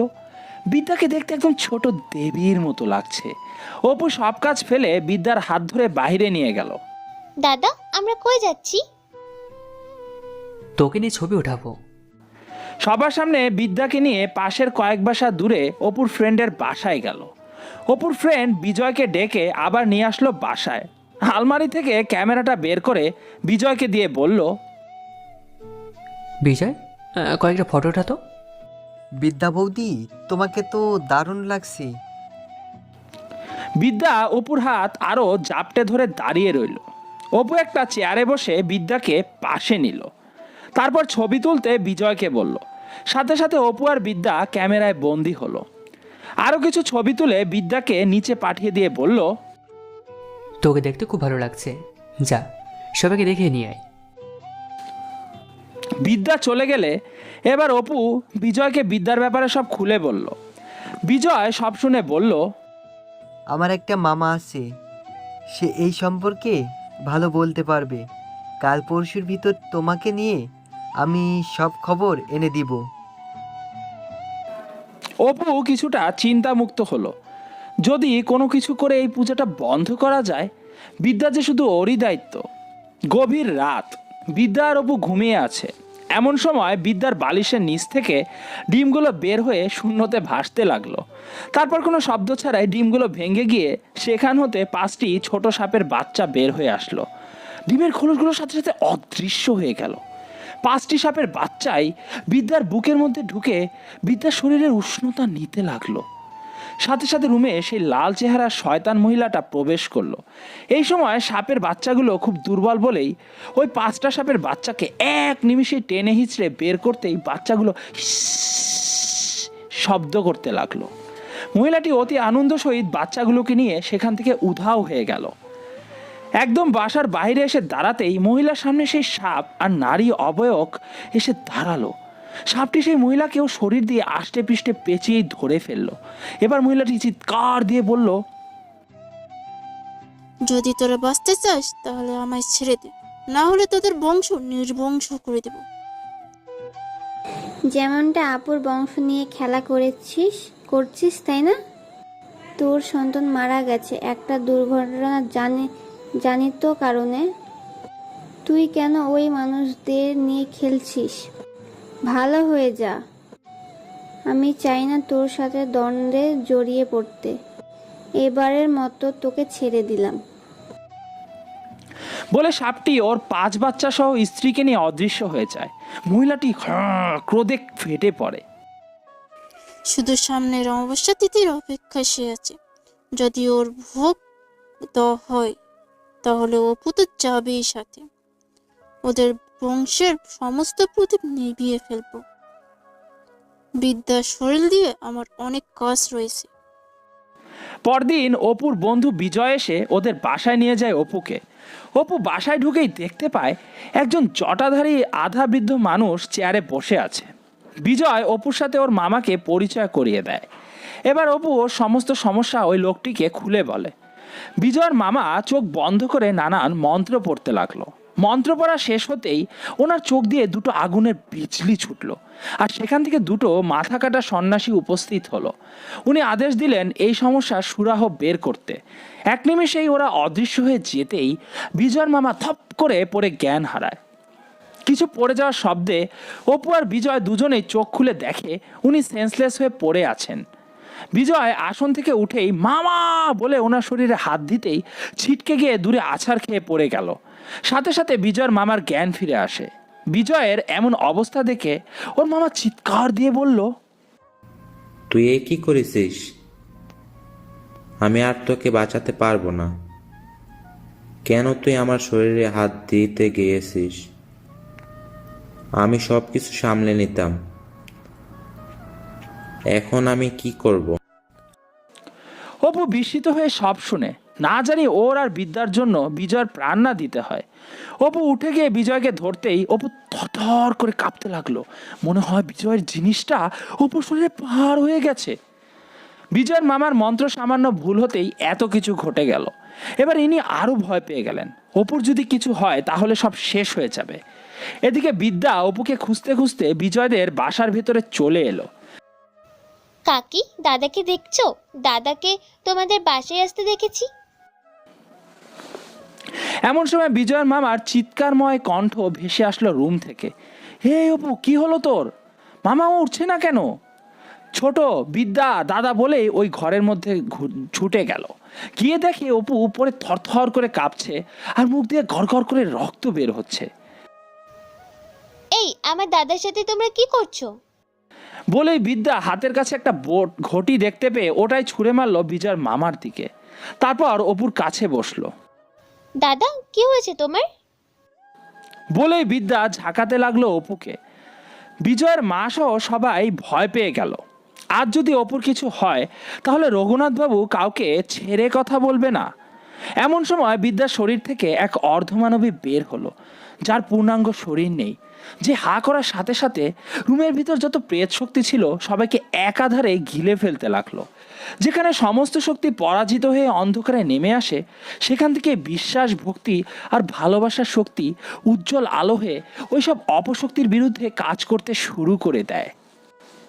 যেখানে সমস্ত শক্তি পরাজিত হয়ে অন্ধকারে নেমে আসে, সেখান থেকে বিশ্বাস, ভক্তি আর ভালোবাসার শক্তি উজ্জ্বল আলো হয়ে ওইসব অপশক্তির বিরুদ্ধে কাজ করতে শুরু করে দেয়। সমস্ত প্রেত শক্তিকে শেষ করে বিদ্যা তার অগ্নিদৃষ্টি বিজয়ের মামার দিকে ফেলল। বিজয়ের মামা তো থরথর করে কাঁপতে শুরু করে দিল। এমন সময় অপুর জ্ঞান ফিরে আসলো আর বিদ্যা হঠাৎ করেই ওর নিজের কন্ট্রোল হারিয়ে ফেলে অপুর গায়ের উপর পড়ে যায়। কেউ আর বিদ্যার কাছে ভয়ে এগিয়ে গেল না। অপুই বিদ্যাকে সহ উঠে বলল, বিজয়, ও এখানে এলো কিভাবে? ওর কি হয়েছে? ওকে আপাতত রাখো, আগে আমাদের সমস্যা সমাধান হোক। বলেই বিজয় ওর মামার দিকে তাকিয়ে বলল, মামা কিছু সুরা পেলেন? আগে ওরে অন্য ঘরে রেখে আয়, ও থাকলে আর কিছু করা সম্ভব হবে না। এমনি আমার অনেক শক্তিও নষ্ট করে ফেলেছে। শীঘ্রই ওকে অন্য ঘরে নিয়ে যা। তুই যেন ওকে ছুস না। আপুকে বল রেখে আসতে। বিজয় ওর মামার কথা শুনে অপুকে বলল, অপু ওকে অন্য ঘরে নিয়ে চল। অপু দেরি না করে বিদ্যাকে অন্য রুমে রেখে আসলো। তারপর আবার আসনে বসে পড়ল। এবার সময় নষ্ট না করে বিজয়ের মামা চোখ বন্ধ করে খুব সাবধানে মন্ত্র পড়তে শুরু করলো। এবার যাতে আর ভুল না হয় সেদিকে বেশ নজর দিয়েই কাজ করতে লাগলো। প্রায় 20 মিনিট পর উনি মুখ খুললেন। আপু, সামনে তোমার সহধর্মিণী আর তুমি দুজনে মহা বিপদের মধ্যে রয়েছ। ভাগ্য পরিবর্তন হয় সেটা কঠোর তপস্যাতে। তোমার বাবা আগামী অমাবস্যা তিথিতে 11 জন মহাশক্তিধর আগরীদের তোমাদের বাড়িতে আমন্ত্রণ করেছে। আমার বা কোনো সাধারণ ত্রান্তিকের সাধ্য নেই সেই পুজো বন্ধ করার। বিদ্যার জীবনের বিনিময়ে তারা কাজ করবে। বিদ্যার শরীর তাদের কাছে খুব মূল্যবান। তারা আগাম শাস্ত্রের কুণ্ডলী চিত্রের মাধ্যমে ততুতি ক্রায়তি তন্ত্র সৃষ্টি করবে, যা 64 তন্ত্র নামে পরিচিত। এর থেকে রেহাই পাওয়া খুব খুব কঠিন। বিজয়ের মামার কথা শুনে অপু ঘাবড়ে যায়। অপু আধুনিক ছেলে, তাই সব কিছু বিশ্বাস করতে না চাইলেও কিছুদিন ধরে বিদ্যার মাঝে অনেক পরিবর্তন দেখছে। অপু চট করে বলে উঠল, এই সমস্যার কোনো সমাধান নেই। বিজয়ের মামা সুধারাম হতাশার সুরে বলে উঠল, দুইটা উপায় আছে। এক, বিদ্যার কাছে একটা শক্তি রয়েছে, সেটার পূর্ণ ব্যবহার করতে হবে। দ্বিতীয়, বিদ্যার কুমারিত্ব নষ্ট করে ফেলতে হবে। ও কুমারী বলেই ওকে দিয়ে এই পূজা সম্ভব। তোমার বাবা বুঝে শুনে বিদ্যাকে পছন্দ করে নিয়ে এসেছে। তোমার বাবা জানে তোমার সাথে বিদ্যার মিলন কিছুতেই সম্ভব নয়। এখন বলো, তুমি কি কাজগুলো করতে পারবে? অপু মুখ পাংশু করে উঠে দাঁড়ালো। বিদ্যার সাথে অন্তরঙ্গ হওয়া অসম্ভব কথা। আঙ্কেল, আমি এটা পারবো না, কিছুতেই পারবো না। আচ্ছা, এমন করছিস কেন বলতো? এত অধৈর্য হলে কি হয়? একটু ভেবে দেখ, তারপর না হয় সিদ্ধান্ত নিস। এখন বাড়ি যা। বলে বিজয় অপুকে বিদ্যার রুমে নিয়ে গিয়ে বলল, দেখ, তুই নিজে একজন ডাক্তার, তাও এহানে তেহানে ডাক্তার নয়, বিলেত ফেরত ডাক্তার। তুই চাইলে অনেক কিছুই করতে পারিস এবং সুন্দরভাবে সব কিছু সমাধান করতে পারিস। কিসের বিদ্যার বেশি সমস্যা হবে না, সেটা তুই আমাদের থেকেই ভালো জানিস। অপুর হাতে পানির ঘটিটা দিয়ে বিজয় একটু দূরে গিয়ে দাঁড়ালো। এখন ওর বিদ্যাকে খুব ভয় লাগে। যা ভেলকি দেখালো না, আর একটু হলে নিজেই হার্ট ফেল করতাম। অপু পানি ছিটিয়ে দিতেই বিদ্যার জ্ঞান ফিরে আসে। বিদ্যাকে আর কোনো কথা বলার সুযোগ না দিয়ে ওকে নিয়ে বাসার পথে রওনা দিল অপু। অপু বাসায় এসে নানান চিন্তায় ব্যস্ত। বিদ্যাকে নিয়ে যে বাসা থেকে বেরোতে যাবে তারও কোনো পথ নেই। বাবা বারবার নিষেধ করেছে এমন কাজ যেন আমি না করি। তাহলে এখন কি করব? বিদ্যাকে বাঁচাতে পারবো তো? এদিকে বিদ্যা জানালা দিয়ে দেখলো বাসার পিছনের দিকে হরিনাথ পাশের পুকুরে একটু জল যাওয়ার রাস্তা করে দিয়ে তাতে কয়েকটা মাছ ধরার চাই পুঁতে দিয়ে চলে গেল। বুড়ো, কাল না আমার দাদার কাছে বকা খেয়ে নিয়েছিলি, আজ তোর মাছ খাওয়া জন্মের মতো ওগড়ে তুলবো। দাঁড়া না, বাচ্চা ধর, আমি আসছি। বলে বিদ্যা অপুকে তোয়াক্কা না করেই বাহিরে দৌড় দিল। অপুও পিছনে ডেকে উঠল, কিন্তু অপুর কথা শোনার মতো তার সময় নেই। বাসার পিছন দিকে বাঁশঝাড় পেরিয়ে বিদ্যা সেখানে গিয়ে হাজির। মাছ ধরার চাইতে জল থেকে তুলে ভেঙে মুচড়ে একদম পুকুরেই ডুবে দিল বিদ্যা। তারপর জলদি বাসায় ফিরে আসলো। আবার জানালা দিয়ে লক্ষ্য করতে লাগলো এরপর বুড়ো কি করে। এভাবে 3 দিনে বুড়ো হরিনাথের মোট 7টা মাছ ধরার চাই নষ্ট করে ফেললো বিদ্যা। কি এমন করছে কিছুতেই ধরতে পারছে না বুড়ো হরিনাথ। শেষের দিন বিদ্যাকে কেউ একজন দেখে ফেলে ওই পুকুর থেকে উঠে আসতে, আর সে গিয়ে হরিনাথকে সবকিছু বলে দেয়। বেচারা হরিনাথ তার মাছ ধরার চাই হারানোর শোকে অস্থির। এমন খবর পেয়ে হরিনাথ পায়ের রক্ত মস্তকে তুলে সোজা অপুদের বাড়ির দিকে হাঁটা ধরল। আজ এর হেস্তনেস্ত করেই ছাড়বে। এতটুকু পুচকে মেয়ের সাহস কি করে হয় আমার জিনিসে হাত দেওয়ার? আজ যদি অপু ও বউয়ের বিচার না করে তাহলে এলাকায় এ নিয়ে সালিশ বসাবো। অপু বিদ্যার চুলে তেল দিয়ে কেবল 2টো বেনি টেনে দিয়ে বেঁধে দিয়েছে। এমন সময় হরিনাথ চিক্কুর দিতে দিতে অপুদের বাসায় এসে হাজির। ওই রঘুনাথ, আয় বের হ আজ। তোর ছেলের বউরে বিচার যদি আজ না হয় তাহলে আমি কি করব সেটা জানিস না। অপু চোখ বড় বড় করে বিদ্যার দিকে চেয়ে বলল, বিদ্যা, আবার কাকার পিছনে লেগেছিস? না দাদা, আমি কি করেছি? কিছু না করলেই ভালো। অপু রুম থেকে বের হয়ে নিচে নেমে আসলো। বিদ্যা আর আসলো না। বিদ্যা এই সুযোগে সেই ডিমগুলো খুঁজতে লাগলো, কিন্তু ডিম থাকলে তো সেগুলো পাবে। বিদ্যা জানেই না সেগুলো সারা জীবনের জন্য চলে গেছে। বুড়ো হরিনাথ জোরে জোরে সব কিছু খুলে বলল অপুকে। এর মধ্যে বাসার সবাই এসে জড়ো হলো হরিনাথের চিৎকারে। তোর বউকে ডাক এখানে, ও নিজে এসব কাজ করেছে। এখন ঘরের মধ্যে লুকিয়ে ভালো মেয়ে সেজে থাকলে আমি মানবো নাকি? অপু নিজে থেকে এই বিদ্যাকে কয়েকবার ডাকলো। বিদ্যা ভয় ভয়ে এসে অপুর সামনে দাঁড়ায়। বিদ্যাকে দেখেই হরিনাথ হুঙ্কার দিয়ে বলে উঠল, কিরে বল, তুই আমার মাছ ধরার চাইগুলো কি করেছিস? আমি কেন তোমার চাইগুলো নিব? গিয়ে দেখো তোমার চাইগুলো ভূতে নিয়েছে। গিয়ে ভূতকে জিজ্ঞাসা করো না, অযথা আমায় দোষ দাও কেন? চুপ কর বজ্জাত মাইয়া, এত মিথ্যা কথা বলিস কেমনে? হরিনাথের এমন ধমকে বিদ্যা খেপে গেল। এমনি ডিমগুলো খুঁজে পায়নি, তার মধ্যে বুড়োটা তার প্যাচাল শেষ করছে না। বিদ্যা হরিনাথের দিকে তেড়ে যেতেই অপু রেগে গিয়ে বিদ্যাকে ধরেই গালে একটা ঠাস করে কষে থাপ্পড় মেরে জোরে ধমক দিয়ে বলল, বড়দের সাথে এমন কেউ ব্যবহার করে? যা, ভিতরে যা। অপুর থাপ্পড় খেয়ে ওই যে কান্না ধরলো, আর থামার নামই নেই। গলা ফেটে চিৎকার দিয়ে কাঁদতে লাগলো বিদ্যা। অপু কখনো ওর গায়ে হাত তুলেনি, এই প্রথম হাত তুলেও নিজে বেকুব বনে গেল। কেন যে রাগের মাথায় ওকে মারতে গেল, এখন বেশ পস্তাচ্ছে অপু। বিদ্যাকে যতই থামতে বলে, বিদ্যা ততই গলা ফাটিয়ে চিৎকার দিয়ে কেঁদে ওঠে। বিদ্যার এমন কান্না দেখে হরিনাথ বিদ্যাকে ধমক দিয়ে বলল, কিরে কাঁদিস কেন? অপু যদি এই শাসনটা তোরে আগে করতো তাহলে এত বজ্জাত তুই হতি না। বিয়াদব মেয়ে একটা, বাপ মায়ে তোরে শিক্ষা দিয়ে পরের ঘরে পাঠায়নি। হরিনাথের কথা শেষ হলো না। শেষ হওয়ার আগেই বিদ্যা সবাইকে অবাক করে দিয়ে উঠানের বালতিটা তুলেই হরিনাথের মাথা বরাবর বালতিটা ছুঁড়ে মারল। হরিনাথ সাথে সাথে মুখ বিকৃত করেই মাথায় হাত দিয়ে মাথা চেপে ধরে বসে পড়ল। হাতের ফাঁক দিয়ে ফিনকি দিয়ে রক্ত বের হতে লাগলো। সবাই বিদ্যাকে কিছু বলার আগেই বিদ্যা এক দৌড়ে গিয়ে দরজা বন্ধ করে দিয়ে রাগে থরথর করে কাঁপতে লাগলো।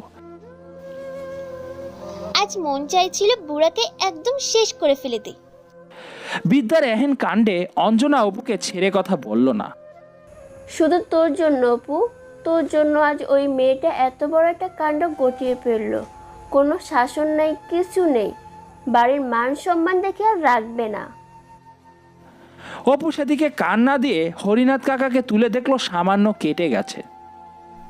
কাকা, ভয় নেই, কাল থেকেও এমন কোনো কাজ করবে না। ওর হয়ে আমি আপনার কাছে ক্ষমা চাচ্ছি। রাখ তোর ক্ষমা, জুতো মেরে গরুদান করছিস। আগে বউকে দিয়ে মার খাওয়া নিয়ে এখন এসে ক্ষমা চাওয়া হচ্ছে। জীবনে ওই মায়েরাকে নিয়ে সুখী হবি না, এই বলে রাখলাম। বলেই হরিনাথ আরো কিছু বলতে বলতে চলে গেল। অপু হরিনাথের কথা শুনে মন একটু খারাপই করলো। দূরে অনুরাধা এসে এসে যেন কুটি হয়ে পড়ছে। অপু আর সেদিকে খেয়াল না করে সোজা ওর নিজের রুমের দিকে পা বাড়ালো। রুমে এসে দেখে ভিতর থেকে দরজা লাগিয়ে দিয়েছে বিদ্যা। খানিকটা মুখে বিরক্তির ভাব এনে ঠান্ডা গলায় অপু বলল, বিদ্যা, দরজা খোল। বিদ্যা, দরজা খোল, আমি কিন্তু ভীষণ রেগে আছি। বিদ্যা! আমি দরজা খুলবো না, তুমি আবার আমায় মারবে। সরি বিদ্যা, হার মারবো না তোকে। এবার দরজাটা খোল। তুমি আমায় মারবে না তো দাদা? বকবে না তো আবার? আমি কিছু জিনিসপত্র নিয়ে আবার চলে আসবো। বিদ্যা, দরজাটা খোল। এবার বিদ্যা দরজা খুলে দিয়েই আবার দৌড়ে জানালার কাছে দাঁড়িয়ে কাঁদতে লাগলো। ও রুমের ভিতর ঢুকে বিদ্যার কাছে গিয়ে ওর গায়ে হাত দিতেই বিদ্যা হাত ছুড়িয়ে দিয়ে বলল, আমি বাড়ি যাব, বাবার কাছে গিয়ে তোমার নামে নালিশ দিব। তুমি শুধু আমায় মারো আর বকা দাও। অপু বিদ্যাকে এবার জোর করে কাছে টেনে এনে মুচকি একটা হাসি দিয়ে বলল, কাকাকে ওভাবে কেন মারলি বল? বড়দের সম্মান করতে হয়। নিকুচি করেছে ওই বুড়াকে সম্মান করতে। আচ্ছা বাদ দে, আমি একটু বাজারে যাচ্ছি, তোর কিছু লাগবে? আর শোন, রুম থেকে কিন্তু একদমই বের হবি না। বিদ্যা আর কোনো কথা না বলে আবার জানালার কাছে গিয়ে চুপ করে রইল। অপুও কিছু না বলে রেডি হয়ে চলে গেল। একটু বেলা বাড়তেই বিউলি এসে বলল, বিদ্যা নির্বাক ভঙ্গিতে বলল, কোন দাদা? বিদ্যা এবার এক দৌড়ে গিয়ে টেলিফোন কানে নিয়ে হ্যালো বলতেই ওপাশ থেকে অপু বলে উঠল, বিদ্যা, তোর কিছু লাগবে? দাদা, আমি মুরগির মাংস খাবো। কথাটি অবিলায় বলে উঠল বিদ্যা। কাছেই অপুর বৌদি আর ওর মা দাঁড়িয়েছিল। আমি পুরো বাজার খুঁজেছি, আজ কোথাও মুরগির মাংস নেই বলতেই এক দোকানি বলে উঠল, কি বলছেন দাদা? এখানে তো সব ধরনের মাংস আছে, আপনি এখানে যান, তাহলে মাংস পাবেন। দোকানের কথা শুনে অপুর মুখ শুকিয়ে গেল। বিদ্যাকে মিথ্যা কথা বলতে গিয়ে এই ব্যাটার জন্য ধরা পড়ে গেল। ধরা পড়ে গিয়ে অপু চুপ করে রইল আর মনে মনে দোকানিকে 1000টা গালি দিল। দাদা, আমি কিন্তু মাংস খাবো, তুমি আমাকে মিথ্যা কথা বলছো। আমি মিথ্যা বলিনি, আমি জানতাম না ওখানে মাংস পাওয়া যায়। বিদ্যা টেলিফোন রেখে দিয়েই আবার চলে আসে রুমে। ও জানে আজ ওর দাদা যেভাবেই হোক ওর জন্য মাংস নিয়ে আসবে। দুপুরে আর অপু এলো না। বিউলি অনেক চেষ্টা করলো বিদ্যাকে খাবার খাওয়াতে, সে খেলো না। ওর একই কথা, দাদা আমার জন্য মাংস নিয়ে আসবে। দুপুর গড়িয়ে সন্ধ্যা হলো। হরিনাথ আর ওর ছেলে সেই মাছ ধরার জায়গায় গিয়ে দাঁড়িয়ে আছে। আজ এখানে অনেক বড় বড় মাগুর মাছ দেখেছে। একটু পর দেখলো সেই মাছগুলো মাথা চারা দিয়ে উঠেছে।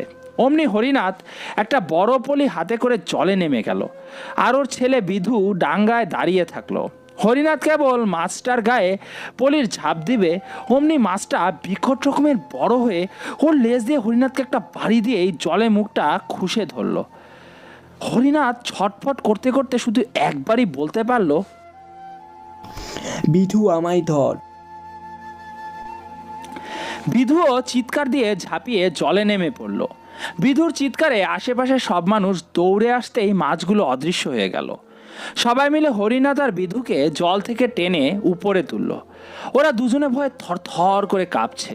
তাদেরকে বাসায় নিয়ে যাওয়া হয়। হরিনাথের জন্মের মতো মাছ ধরা শিক্ষা হয়ে গেছে, জীবন থাকতে আর জলে নামবে না। রাতে অপু বাসায় এলো। বাসায় এসে ফ্রেশ হতেই হারিকেন হাতে হরিনাথ উঠানে এসে অপুর নাম ধরে চিৎকার করে ডাকতে লাগলো। অপু প্রচণ্ড ক্লান্ত, তা সত্ত্বেও বের হয়ে আসলো। এসে দেখলো হরিনাথ ভীত অবস্থায় দাঁড়িয়ে আছে। অপু তোর বউ কই? উপরে আছে কাকা। আবার কি আপনাকে জ্বালাতন করছে? ওরে একটু ডাক দে অপু। কি হয়েছে বলবেন তো? ওকে ডাক। অপু বিরক্তি ভাব নিয়ে বিদ্যাকে কয়েকবার ডাক দিতেই বিদ্যা এসে অপুর পিছনে দাঁড়ালো। আজকে আবার কোনো নালিশ নিয়ে এসেছে? আমি তো আজ কিছুই করিনি। বিদ্যাকে দেখেই হরিনাথ হাউমাউ করে কেঁদে উঠে বলল, সেদিন মিথ্যা অভিযোগে মেয়েটাকে মার খাইয়ে নিয়েছি। ঈশ্বর তার ফল আজ নিজে হাতে দিয়েছে। ওই মাছ ধরার চাই ভূতে এসে উধাও করে দিয়েছে। তোর ও সেদিন ঠিকই বলেছে, ওটা ভূতের কাজ। শুধু শুধু বিদ্যাকে সেদিন অতগুলো বকা দিলাম, মানে মাফ করে দে মা। এবার বিদ্যা সাহস পেল। আমি বলিনি দাদা, ও মিথ্যা কথা বলছে, শুধু শুধু আমায় বকা দিচ্ছে। আচ্ছা ঠিক আছে কাকা, জানতো অনেক রাত হয়েছে, যা হবার হয়েছে, কাল এসব নিয়ে আলোচনা করব। বলে বিদ্যাকে নিয়ে অপু উপরে চলে এলো। রুমে আসতেই বিদ্যা বলল, দাদা আমার মাংস। সে মাংস খাওয়া নিষেধ, তাই এসব আমাকে জোরাজুরি করবি না। আগে বলতো, কাকার মাছ ধরার চাই ভূতে নিয়ে গেছে, এটা তুই কিভাবে জানলি? কারণ ভূতটা আমি ছিলাম।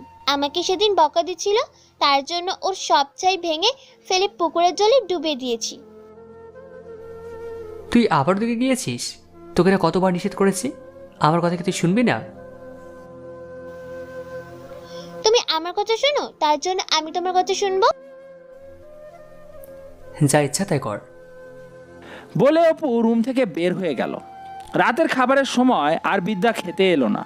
রঘুনাথ জিজ্ঞাসা করলো বিদ্যা কেন আসলো না।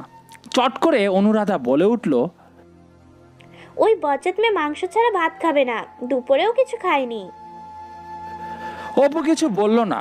খাবার শেষ করে দ্রুত রুমে এসে দরজা বন্ধ করে দিয়ে দেখলো বিদ্যা খাটে বসে চুপ করে আছে। এই মেয়ে কেন যে এত জেদি, জীবনে বুঝে উঠতে পারলাম না বলে অপু ওর পাশে এসে বসলো। বিদ্যা, আমার সাথে তুমি একদম কথা বলবে না, আমি বাইরে যাব। আমাকে ছেড়ে চলে যাবি? আমার ক্ষুধা লেগেছে, আমি মাংস দিয়ে ভাত খাবো। অপু উঠে গিয়ে একটা পেপারে মোড়ানো বক্স এনে বলল, বিদ্যা, তুই আমাকে ভালোবাসিস? আমার সাথে কথা বলবি না তো? ওকে না বল, তাহলে এই খাবারগুলো আমি উঠানে বসে থাকা বিল্লুকে দিয়ে আসি। ও বেচারা মাংস পেলে খুব খুশি হবে। মাংসের কথা শুনতেই বিদ্যার চোখে মুখে হাসির ঝলক দেখা দিল। মাংস বলে বিদ্যা অপুর হাত থেকে প্যাকেট কেড়ে নিতে যাবে, এমন সময় অপু চট করে প্যাকেট সহ ওর হাত সরালো। এটা দিব, একটা শর্ত আছে। বিদ্যা কৌতূহল মুখে অপুর দিকে তাকালো। আমি দেখতে কেমন বিদ্যা? মানে আমাকে তোর কাছে কেমন লাগে? বিদ্যা অপুর পা থেকে মাথা অবধি দেখে বলল, আমি তোমার মতো সুন্দর আর ভালো মানুষ কোনোদিনই দেখিনি দাদা। হুম, সেটা নয়, আমাকে তোর কেমন লাগে? খুব ভালো, আমি ভাত খাবো। দেব তো, আগে আমাকে চুমা দে তো, দেখি তুই আমাকে কেমন ভালোবাসিস। বিদ্যা কোনো শর্ত ছাড়াই অপুর গালে টপ করে একটা চুমু খেয়ে বলল, আমার ক্ষুধা লাগছে দাদা। জীবনে প্রথম তার বালিকা বধূর চুমু অপু অনিচ্ছায় গ্রহণ করলো। অপু আর কথা না বাড়িয়ে প্যাকেট খুলে বিদ্যাকে খাইয়ে দিতে লাগলো। কতদিন পর বিদ্যা মাংস খাচ্ছে তৃপ্তি সহকারে। বিদ্যা খাবার খেয়ে অপুর বুকের মধ্যে ঘুমিয়ে পড়ল। বিদ্যা ঘুমানোর সাথে সাথে অপু ওকে বিছানায় রেখে ডায়েরি নিয়ে বসে পড়ল লিখতে।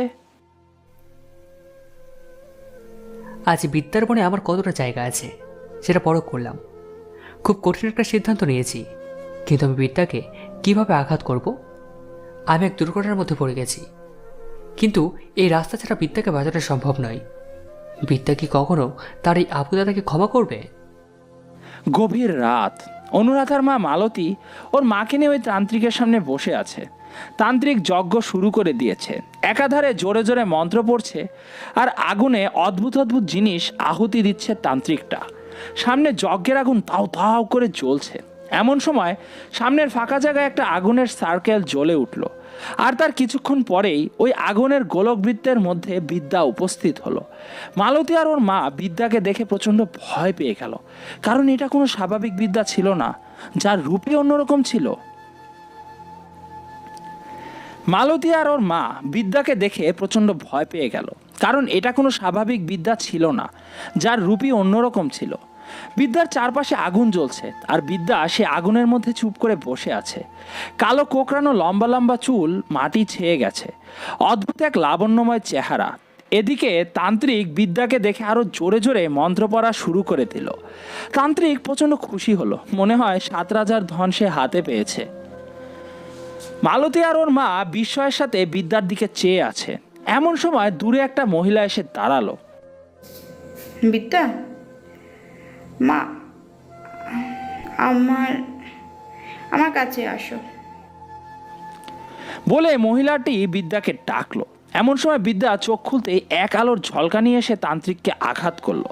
তান্ত্রিক ছিটকে গিয়ে একটা গাছের সাথে বাড়ি খেয়ে নিচে পড়ে যেতেই ওই মহিলাটি এসে তান্ত্রিকের গলায় কামড় বসিয়ে দিয়ে রক্ত চুষে খেতে লাগলো। মহিলাটির মুখ আর তান্ত্রিকের ঘাড় দিয়ে গল গল করে রক্তের ঢেউ খেলছে। কেউ প্রাণ মনের সুখে আহার করছে, আর কেউ নিজের জীবন বাঁচানোর জন্য হাত পা ছুড়িয়ে দাপাদাপি করছে। এমন দৃশ্য দেখে মালতী আর ওর মা প্রাণপণে দৌড়াতে লাগলো। আজ তারা কি দেখলো? আজ যদি তারা বেঁচে যায় তাহলে জীবন থাকতে আর বিদ্যার পিছনে লাগতে যাবে না। অপুর রুম ঘেঁষে বড় লম্বা কদম গাছটি সমস্ত ইতিহাসের কালোজয়ী হয়ে দাঁড়িয়ে আছে। পূর্ণিমা চাঁদের আলোয় পুরো গাছটি ঝলমল করছে, কদম ফুলগুলো স্পষ্ট দেখা যাচ্ছে।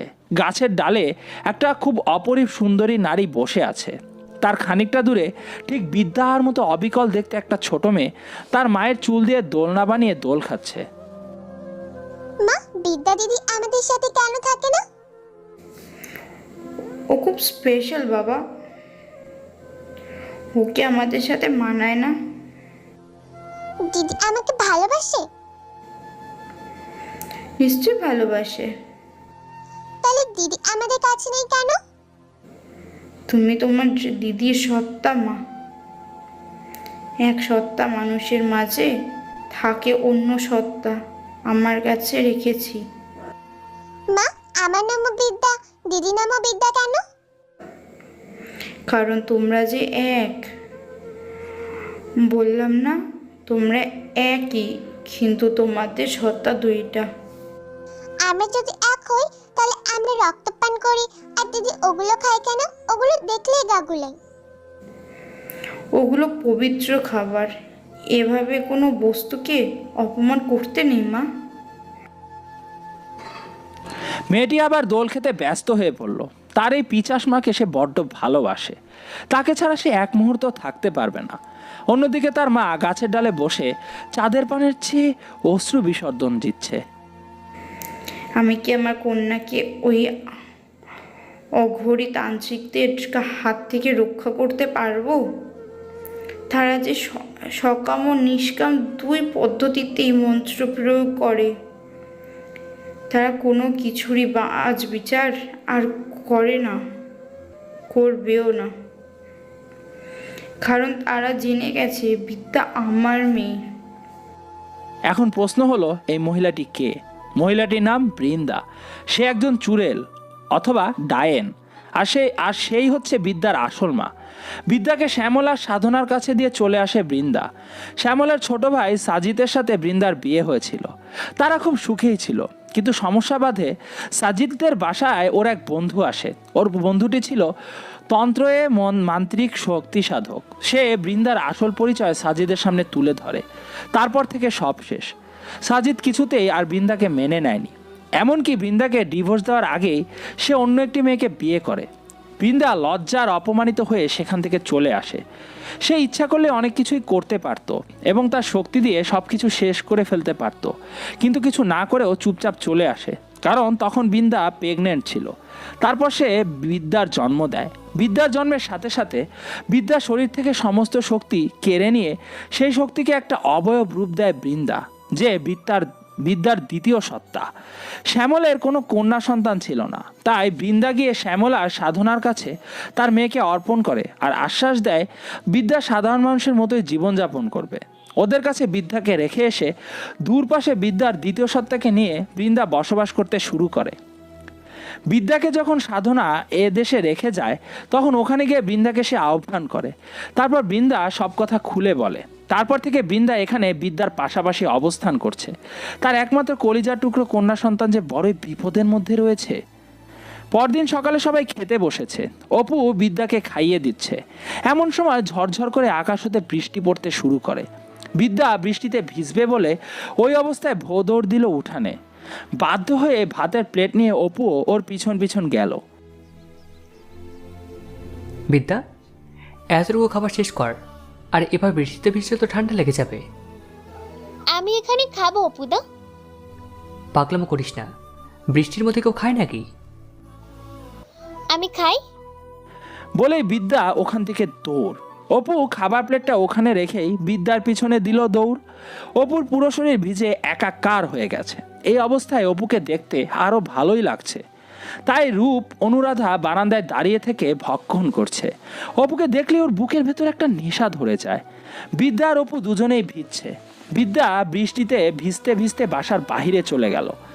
অপু কেবল পা বাড়াতে যাবে, এমন সময় অনুরাধা অপুকে টান দিয়ে গাছের আড়ালে নিয়ে গেল। অনুরাধা, তুই? আমি। বলেই অপুকে জড়িয়ে ধরল অনুরাধা। অনুরাধা ছাড়, আমাকে কষ্ট হতে বাধ্য করিস না। অপুদা, তুমি তো আমায় ভালোবাসতে, তাহলে কি এমন হলো যে আজ ওই বিদ্যাকে পেয়ে সব ভুলে গেলে?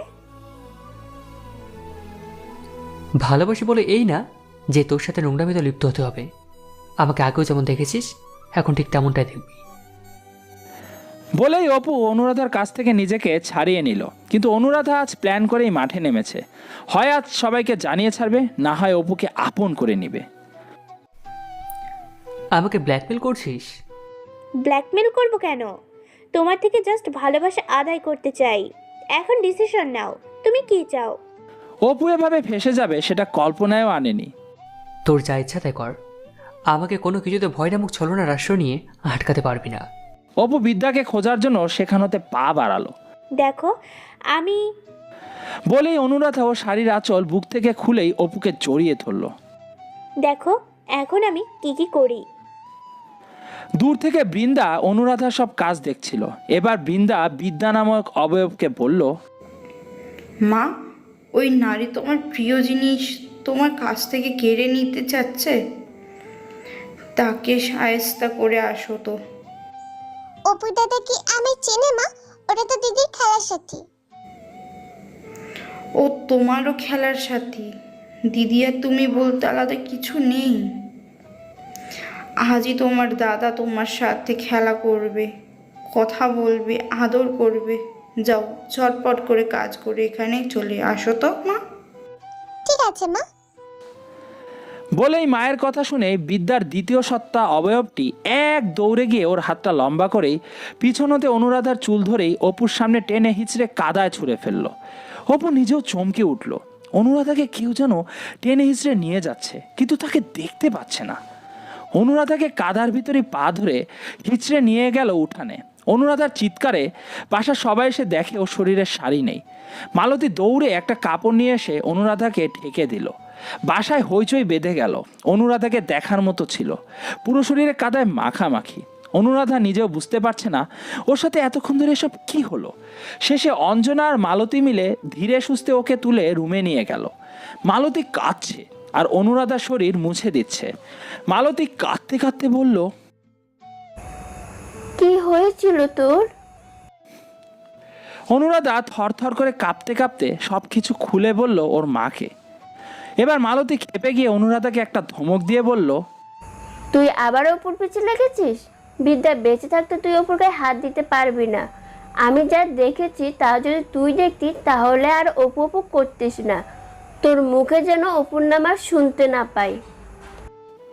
অনুরাধা আর কোনো কথা বলতে পারল না, শুধু থরথর করে কেঁপেই গেল। বৃষ্টির মধ্যে অপু বিদ্যাকে এক প্রকার জোর করেই ধরে আনলো। বিদ্যা হাঁচি ফেলতে ফেলতে ওর অবস্থা শেষ। তোকে কতবার বললাম বৃষ্টিতে ভিজিস না, ভিজিস না, ভিজিস না, ভিজিস না, কতবার বললাম। তবুও তুই কেন ভিজতে গেলি? এখন অসুখে কে ভুগবে? আমি ভুগবো নাকি তুই ভুগবি? বলে অপু ওকে রুমে এনে জামাটা পাল্টিয়ে দিয়ে বলল, এখানে একদম চুপ করে দাঁড়িয়ে থাকবি, আমি আসছি। অপু নিচে চলে গেল। অনুরাধার তখন কি হলো বোঝা গেল না। অপু অনুরাধার রুমে গিয়ে দেখে রুম ভর্তি মানুষ। সবাই এক একজন এক এক কথা বলছে। কেউ বলছে অনুকে ভূতে ধরেছে, কেউ বলছে পেতনি ধরেছে। এদের ড্রামা অপুর দেখতে ভালো লাগছে না। সেখান থেকে কেবল অপু পা বাড়াবে এমন সময় অঞ্জনা অপুকে ডাকলো। অপুকে দেখে অনুরাধা ভয়ে কুকড়ে গেল। অনুর ভাব দেখে মনে হয় সব অপু নিজে করিয়েছে। অপু দেখছো অনুধারার কি হয়েছে? সবাই তো বলছে ভূতে ধরেছে, দেখ গিয়ে সত্যি সত্যি ভূতে না ধরে। অপু আর এক মুহূর্ত দেরি করলো না, গোসল করার জন্য নিচে চলে গেল। অপু গোসল সেরে এসে দরজাটা বন্ধ করে দিয়ে বিদ্যার দিকে তাকাতে ওর পিলে চমকে গেল। অপু দেখলো বিদ্যার পাশে এক অপরূপ সুন্দরী মহিলা বসে আছে। বিদ্যা এর মধ্যে ঘুমিয়ে পড়েছে আর মহিলাটি বিদ্যার মাথায় হাত বলিয়ে দিচ্ছে আর চোখের জল ফেলছে।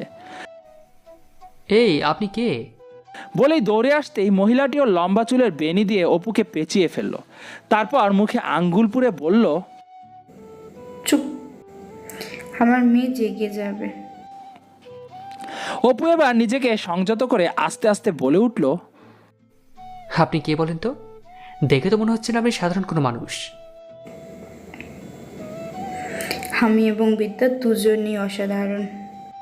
বৃন্দা কিছু একটা মন্ত্র পড়তে শুরু করলো আর বিদ্যার চারদিকে একটা সুরক্ষা কবচ তৈরি হলো। মনে হচ্ছে বিদ্যাকে স্বচ্ছ কাচের বিশাল ঢাকনা দিয়ে ঢেকে রাখা হয়েছে। বৃন্দা আবার মন্ত্র পড়তেই ওর হাতে একটা কাচের জার এসে গেল। বিদ্যা, বের হও মা, আজ তোমাকে নতুন কিছু দেখাবো। বিদ্যার মায়া শক্তির অবয়বটি এক নিমিষেই জার থেকে বের হয়েই বিদ্যার শরীরে যাওয়ার জন্য বিদ্যার রক্ষা কবচের উপর আছড়ে পড়ল। কবচের শক্তির কাছে পরাজিত হয়ে অবয়বটি ছিটকে দূরে গিয়ে পড়ল। বলে ডেকে উঠল অবয়বটি। বাবা, আমি বলিনি তোমার দিদির শরীরে তোমার প্রবেশ করা নিষেধ? কেন আবার ওর শরীরে প্রবেশ করতে গেলে? মা, আমার কষ্ট হয় দিদিকে ছেড়ে থাকতে। বলে অবয়বটি সম্পূর্ণভাবে বিদ্যার রূপ ধারণ করলো, কিন্তু ওর পা দুটি পিছন দিকে রইল, যাকে বলে উল্টো পা। একদম বিদ্যা, কিন্তু পা দুটো সম্পূর্ণ উল্টো। বৃন্দা অপুকে ছেড়ে দিয়ে ইশারা করে খাটে বসতে বলল। অপু তো ঘেমে একদম একাকার। এমন দৃশ্য সে কোনোদিনও দেখেনি। এবার বৃন্দা মুখ খুলল। বিদ্যা যখন ঘুমিয়ে পড়ে তখন ওর অবয়বটি বিদ্যার আসল রূপ ধরতে পারে। বিদ্যার জাগ্রত অবস্থায় ওর অবয়ব কখনো বিদ্যার শরীর পাবে না। বিদ্যার শরীর মোহিনী বেশীকরণ কবচ ধন্দা কবচ এবং বগলামুখী কবচ দ্বারা বন্ধ করা আছে, তাই বিদ্যার দ্বিতীয় সত্তা বিদ্যাকে ছুতে অবধি পারবে না। বৃন্দার কথা বলার ফাঁকে অবয়বরূপী বিদ্যা তখন ওর মায়ের কাছে এসে মায়ের শাড়ির আঁচল ধরে দাঁড়ালো। আমি বিদ্যার আসল মা বলে বৃন্দা অপুকে সব খুলে বলল। সবকিছু শুনে অপুর কপালের ঘাম মুছতে লাগলো। অপুর এমন অবস্থা দেখে বৃন্দা হেসে বলল, অপু, চিন্তা করো না, বিদ্যা সম্পূর্ণ একজন মানুষ। ওর ভিতর থেকে সমস্ত শক্তি আমি তুলে নিয়েছি। বিদ্যার সমস্ত শক্তিকে তুমি কি তা জানো?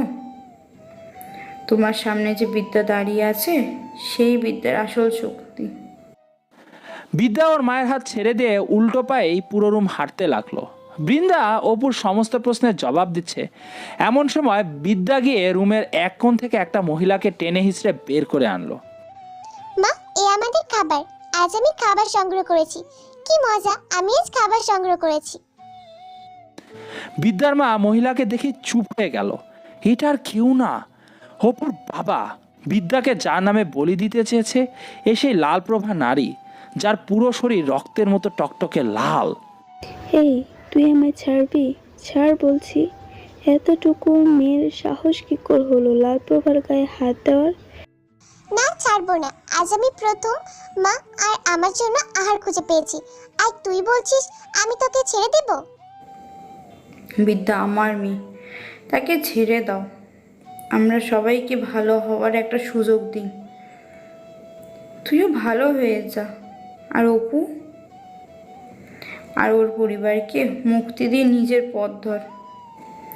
বিদ্যা লালপ্রভাকে ছেড়ে দাও মা, আমরা সবাইকে একটা সুযোগ দিই, তাই না?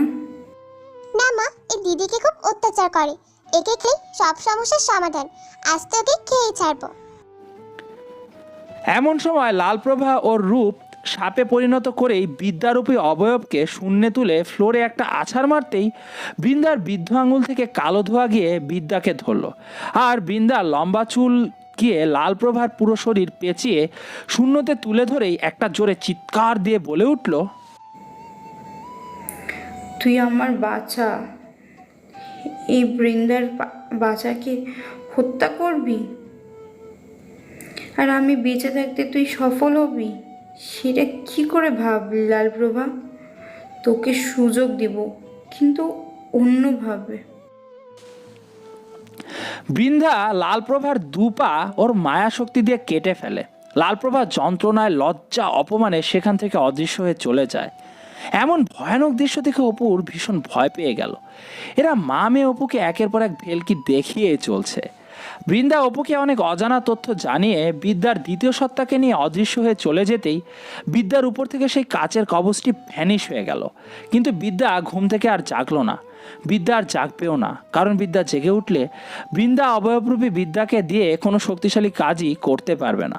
যতক্ষণ না সমস্ত সমস্যার সমাধান হচ্ছে ততক্ষণ পর্যন্ত বিদ্যা এই অবস্থায় পড়ে থাকবে। পরদিন খুব ভোরে বাসায় পুরো অঘরীর দল প্রবেশ করলো। বৃন্দা সব প্রস্তুতি নিয়েই রেখেছে। বৃন্দা লম্বা একটা আয়না ওই সব অঘরীদের উপর ফেলে দিল। অসাবধানতা বশতে এক অঘরী সেই আয়নার দিকে তাকাতেই সাথে সাথে ভস্ম হয়ে গেল। বাকি অঘরীগুলো একসাথে দোতলায় দাঁড়িয়ে থাকা বৃন্দার দিকে চাইল। সাথে সাথে প্রচণ্ড রাগ আর ক্ষোভের শিকার হলো বৃন্দা। একসাথে সবার চোখ দিয়ে পানির ফোয়ারা ছুটল এবং সেই স্বচ্ছ প্রাণী বৃন্দাকে ধাওয়া করলো। এই অমূল্য পানি থেকে বৃন্দার বাঁচা একদম অসম্ভব। এই অমূল্য পানি থেকে বৃন্দার বাঁচা একদম অসম্ভব। বৃন্দা এক নিমেষেই কালো কুচকুচে ছোট্ট সাপ হয়ে গেল এবং একটা রূপোর ছোট্ট পানি ভর্ত পেয়ালার মধ্যে পড়ে গেল। পানির সংস্পর্শে আসতেই বৃন্দার শরীর দাউ দাউ করে জ্বলতে লাগলো। এমন সময় অবয়বরূপী বিদ্যা অপুর রুম থেকে বের হতেই দেখলো ওর মা আগুনে জ্বলছে। বিদ্যার উপস্থিতি মানে বৃন্দার শক্তি আরও বৃদ্ধি পাওয়া, আর সেই সুযোগে বৃন্দা একদমই নষ্ট করলো না। নিজেকে অবয়বরূপে এনে ওই পাত্র থেকে বের হয়েই বিদ্যার শরীরে প্রবেশ করলো। সাথে সাথে বিদ্যার চোখ দুটি কালো হয়ে গেল, তারপর অদৃশ্য। এক অঘরীতান্ত্রিক দৌড়ে এসে দেখলো শিকার পালিয়ে গেছে। শত্রুর কাছে এমন পরাজিত হতে দেখে ক্ষেপে গেল সে। বারান্দার কিনারায় দাঁড়িয়ে মাথা নিচু করে বলল, গুরুদেব, শিকার মুক্ত হয়ে গেছি। কি? বলেই চোখ বন্ধ করলো শঙ্কর গুরু।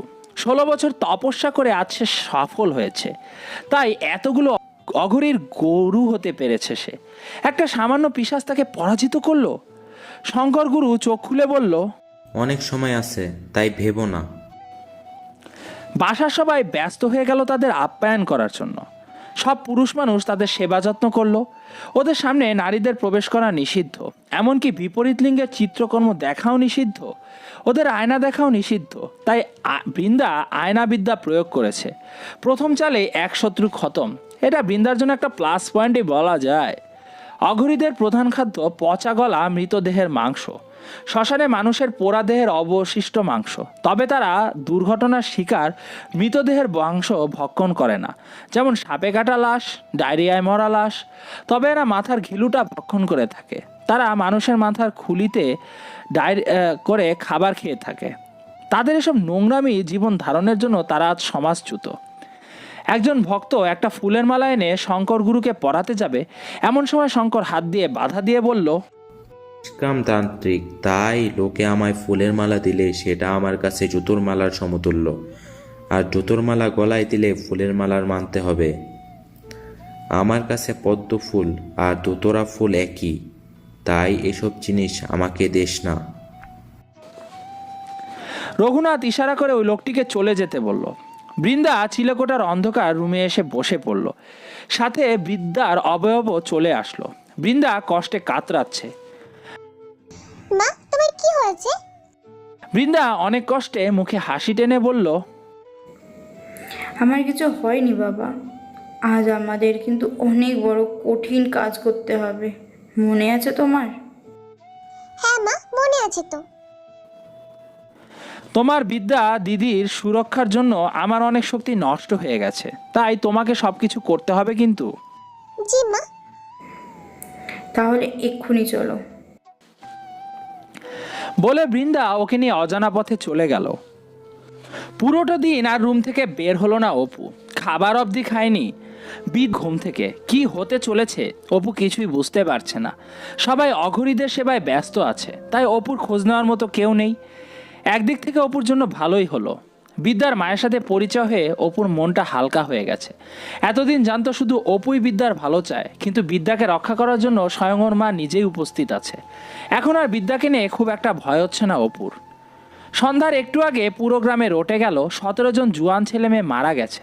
তাদের মৃত্যুটা অস্বাভাবিক। একই দিনে একসাথে এতগুলো প্রাপ্তবয়স্ক ছেলে মেয়ে মারা যাওয়া চারটিখানি ব্যাপার নয়। পুরো গ্রামে হইচই উঠে গেল। সবার ধারণা চ্যাটার্জি বাড়িতে যে অঘরীরা এসেছে তাদের এসব কীর্তিকলাপ। কেউ ভয়ে বাসা থেকেও বের হয় না, কিন্তু পুলিশের আনাগোনা বেড়ে গেল। গ্রামে পঞ্চায়েত প্রধান এসে রঘুনাথ চ্যাটার্জিকে সাবধান করে বলে গেল তারা যেন আগুন নিয়ে না খেলে, তাহলে সেই আগুনেই তাদের পুড়ে মরতে হবে। অঘরীরা বিনিময় ছাড়া কোনো কাজ করে না। এতগুলো মানুষের সর্বনাশ করেছ তুমি, স্বয়ং ঈশ্বর এসে তোমার ক্ষতি করবে। রঘুনাথ কথাগুলো গায়ে মাখলেন না, কোনো কথায় তিনি কানেই নিলেন না। আগামীকাল শুল্কপক্ষের গোপনীয় চতুর্থ নবমীর রাত। খুবই তাৎপর্যপূর্ণ একটা রাত। আশ্বিন মাসে এই রাত পড়ে। সব সমস্যা সমাধান হলে এবার এই বাড়িতে সবচেয়ে বড় দুর্গা উৎসব পালিত করব। বৃন্দা আর ছোট বিদ্যা একটা বিশাল করই মাছের গাছের মগডালে বসে আছে। আজ তারা 2000 বছর বয়সী পিশাচকে শিকার করবে, যা ওদের জন্য খুব গুরুত্বপূর্ণ শিকার। সবাই মানুষের রক্ত খায়, কিন্তু বিদ্যার শক্তি বাড়ানোর জন্য বৃন্দা পিশাচদের শিকার করে, তাও অতি গোপনে। কোনো প্রমাণ রাখার সুযোগ নেই এখানে। যদি কেউ ঘুণাক্ষরে টের পায় তাহলে সব শেষ হয়ে যাবে। একটু পর তাদের অপেক্ষার প্রহর গুটিয়ে নিয়ে গাছ থেকে নামলো দুজনই। তারপর সামনের দিকে এগিয়ে গেল। বিদ্যা এক কালো কিসকিসে ছোট বাটি নিয়ে চলে গেল গন্তব্যস্থলে, আর বৃন্দা সেখানেই অপেক্ষা করতে লাগলো। বিদ্যার চোখ বন্ধ থাকা অবস্থায় চলতে লাগলো, আর ওর চোখে শক্তি জমাতে লাগলো। এক পর্যায়ে চলে আসলো বিদ্যা সেই 1000 বছর বয়সী পিচাস নারীর কাছে। সে রাতের আহার করতে ব্যস্ত ছিল। বিদ্যা কাছে আসতেই সে খাবার ফেলে বিদ্যার দিকে চোখ কটমট করে তাকালো। সে বিদ্যার উপস্থিতি পছন্দ করছে না। আবার ছোট পিশাচ কন্যা বলেও কিছু বলছে না। বিদ্যা এটারই সুযোগ নিল। এবার বিদ্যা চট করে চোখ খুলল। সাথে সাথে অসহ্য যন্ত্রণাময় আলোর ঝলকানি বিদ্যার চোখ দিয়ে বের হয়ে পিশাচের চোখে গিয়ে আঘাত করলো। কিছুক্ষণের জন্য পিশাচ শক্তিহীন ও অন্ধ হয়ে গেল। বিদ্যা চেঁচিয়ে উঠল, মা জলদি করো। একটা লক্ষ্য, একটাই অস্ত্র, একবারই সুযোগ। এই কাজে যদি বৃন্দা ব্যর্থ হয় তাহলে ওর নিজের জীবন তো যাবেই, সাথে ছোট বিদ্যাকেও প্রাণে মারতে হবে, অর্থাৎ প্রাণ হারাতে হবে। বৃন্দা নিশানা লাগিয়েই অস্ত্র ছুড়ল পিশাচের দিকে। ইয়েস, নিশানা সফল। অস্ত্রটা একদম পিশাচের কপালে গিয়ে গেঁথে গেল। ইয়াহু, আমি পেয়েছি বলেই লাফিয়ে উঠল বিদ্যা। তারপর সেই কালো কোষ্টি পাথরের পেয়ালা পিশাচের কপালে ধরতেই সেখান থেকে টপ টপ করে রক্ত পড়তে লাগলো। সেটা বৃন্দা আর বিদ্যা পান করলো। শেষ্ঠ বিন্দু পর্যন্ত শুষে নিয়ে বিদ্যা বলল, মা, আমরা এবার আরো শক্তিশালী হয়ে গেলাম, তাই না? জি মা, আমরা অনেক শক্তিশালী হয়ে গেলাম। এবার আমরা প্রস্তুত ওদের বিরুদ্ধে লড়াই করতে। এখনই এখান চলে যেতে হবে। বলেই বৃন্দা বিদ্যাকে নিয়ে ভ্যানিশ হয়ে গেল।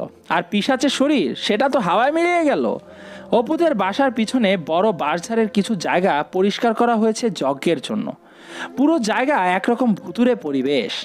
এমনি এই জায়গাটা দিনের বেলায় অন্ধকার হয়ে থাকে, তাহলে রাতের হাল তো আরও খারাপ। চাঁদের আলো আশায়ও দেয়। অঘরীরা যজ্ঞের সমস্ত জিনিসপত্র গুছিয়ে রঘুনাথকে বলল, যান আপনার পুত্রবধূকে নিয়ে আসেন। রঘুনাথ নিজে অপুর রুমে এসে দেখে বিদ্যা ঘুমিয়ে আছে। ও ঘুমিয়ে আছে বলে রঘুনাথের জন্য বেশ ভালোই হলো, নিয়ে যেতে সুবিধা হবে। অপু রুমে ছিল না। এই সুযোগে রঘুনাথ বিদ্যাকে কোলে নিয়ে সেই যজ্ঞের কাছে হাজির হলো। শঙ্কর গুরুর নির্দেশে এক অঘরী গিয়ে বিদ্যাকে কোলে নিয়ে এক স্থানে রেখে আবার আসনে এসে বসলো। শঙ্কর গুরু মন্ত্র পড়তেই বিদ্যার চারিদিকে বিশাল একটা চক্র তৈরি হলো। এবার বিদ্যাকে এর ভিতরে কারো সাধ্য নেই বের করার। বিদ্যার শরীর তখন মহা মৃত্যুঞ্জয় কবচ আর নীল সরস্বতী কবচ দিয়ে বন্ধন করা হয়। তখন সাথে সাথে বৃন্দা টের পেয়ে যায় ওদের কাছে বিদ্যার শরীর আবদ্ধ হয়ে গেছে। এখন মনে হয় বাঁচার মতো বাঁচবে, না হয় নিজের প্রাণ বিসর্জন দিয়ে ওদের প্রাণও হরণ করতে হবে। যুদ্ধের ঘণ্টা বেজে গেছে। বৃন্দা অপুর রুমে হাজির হয়ে দেখে অপু পাগলের মতো বিদ্যাকে খুঁজছে। বিদ্যা ওদের হাত সপদার্থ হয়েছে। এখন যুদ্ধ করা ছাড়া আমাদের আর কোনো উপায় নেই। তুমি এখানেই অবস্থান করবে। আমি বিদ্যাকে তোমার কাছে রেখে যাচ্ছি। এই সত্তা যদি দুর্বল হয়ে যায় তাহলে সাথে সাথে এই জারে তোমরা কয়েক ফোঁটা রক্ত দিও। ও সাথে সাথে শক্তিশালী হয়ে যাবে। বৃন্দা জারটা অপুর হাতে দিয়ে চলে গেল। অপু জানে না আজ তার সাথে ঠিক কি কি ঘটতে চলছে। অপু শুধু চায় বিদ্যা যেন ঠিক থাকে। যজ্ঞে দাউ দাউ করে আগুন জ্বলছে। শঙ্কর একটা মানুষের মাথার খুলি আর হাড় নিয়ে পুরো যজ্ঞ চক্রপাক দিয়ে মন্ত্র পড়ছে, আর অন্যরা একসাথে মন্ত্র জপ করেই চলছে। যজ্ঞ সম্পন্ন হলে বিদ্যাকে পিশাচে পরিণত করে তার থেকে সমস্ত শক্তি হরণ করে তারপরই বিদ্যাকে বলি দেওয়া হবে। বিদ্যার কাছে এসে বৃন্দা হাজির হলো। অনেক চেষ্টা করেও বৃন্দা বিদ্যার কাছে যেতে পারছে না। বৃন্দা রেগে গিয়ে চিৎকার দিয়ে বলল, এই 6 বছরে আমি হাজার হাজার বয়সী পিশাচদের রক্ত পান করে নিজের শক্তি আরও বৃদ্ধি করেছি। তোরা যদি বাঁচতে চাস তাহলে এক্ষুনি এখানে চলে যা। যাব তো অবশ্যই, তবে যাওয়ার আগে তোর আর বিদ্যার এই মহাশক্তি খর্ব করে যাব। প্রস্তুত হ। বলেই শঙ্কর আবার মন্ত্র পড়া শুরু করলো। না, কথায় কাজ হবে না বলে বৃন্দা ওখানেই বসে পড়ল। সাথে সাথে বৃন্দার আশেপাশে শত শত মোমবাতি জ্বলে উঠল।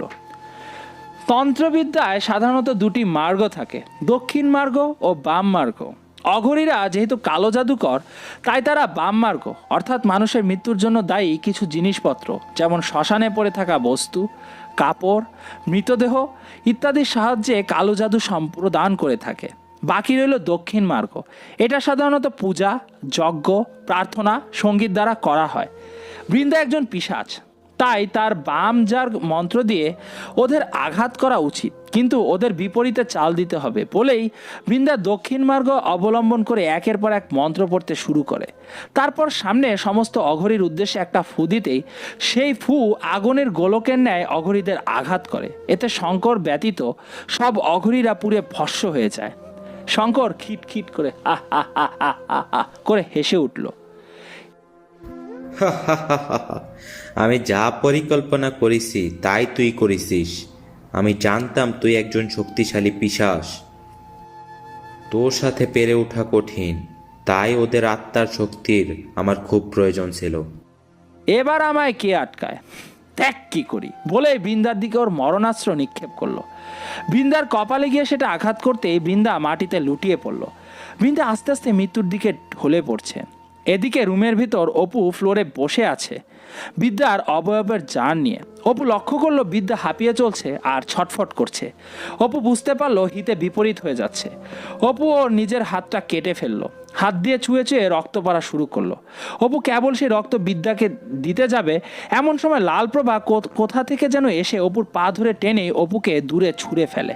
তারপর অপুকে পরপর 3টা ছোবল দিয়ে পড়ল, তুই যদি সেই দিন না আমার সন্তান হত্যা করতিস, না আমার জিদ চেপে ধরতো, না তুই এভাবে মরতি, না আমি আমার অর্ধেক ক্ষমতা হারাতাম, না বিদ্যা মরতো, না ওর মায়ের এত কিছু হতো, এই জন্মের মতো তোর এখানে জীবন সমাপ্ত। লালপ্রভার এক মুহূর্ত দেরি করলো না। লালপ্রভার বিষাক্ত ছোবলে অপু প্রাণ হারালো আর বিদ্যার জার শঙ্করের হাতে চলে গেল। বৃন্দার চোখের সামনে ওর ছোট্ট মেয়ে ছটফট করতে লাগলো। বৃন্দা সহ্য করতে পারল না। বৃন্দা হাতের ইশারা করতে একটা পাখি উড়ে গেল। মেয়েটাকে বাঁচানোর এই একটাই রাস্তা।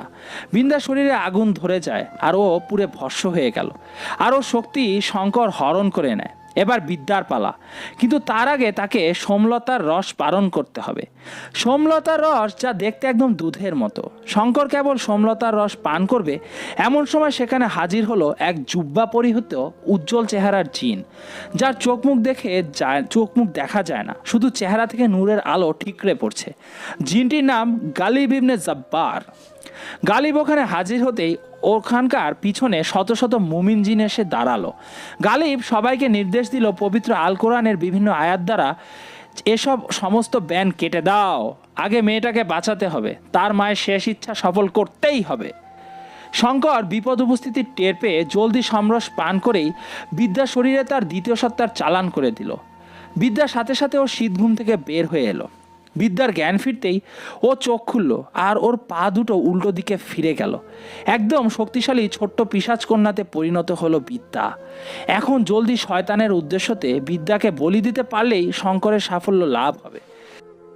এই শয়তান পূজারী খাদোস, এখন যদি তোর মন্ত্র পড়া বন্ধ না করিস, তাহলে তোকে এমন শাস্তি দিব যা দেখে তোর রুহু কেঁপে উঠবে, সাথে তোর শয়তান দুনিয়াকেও কাঁপাবে।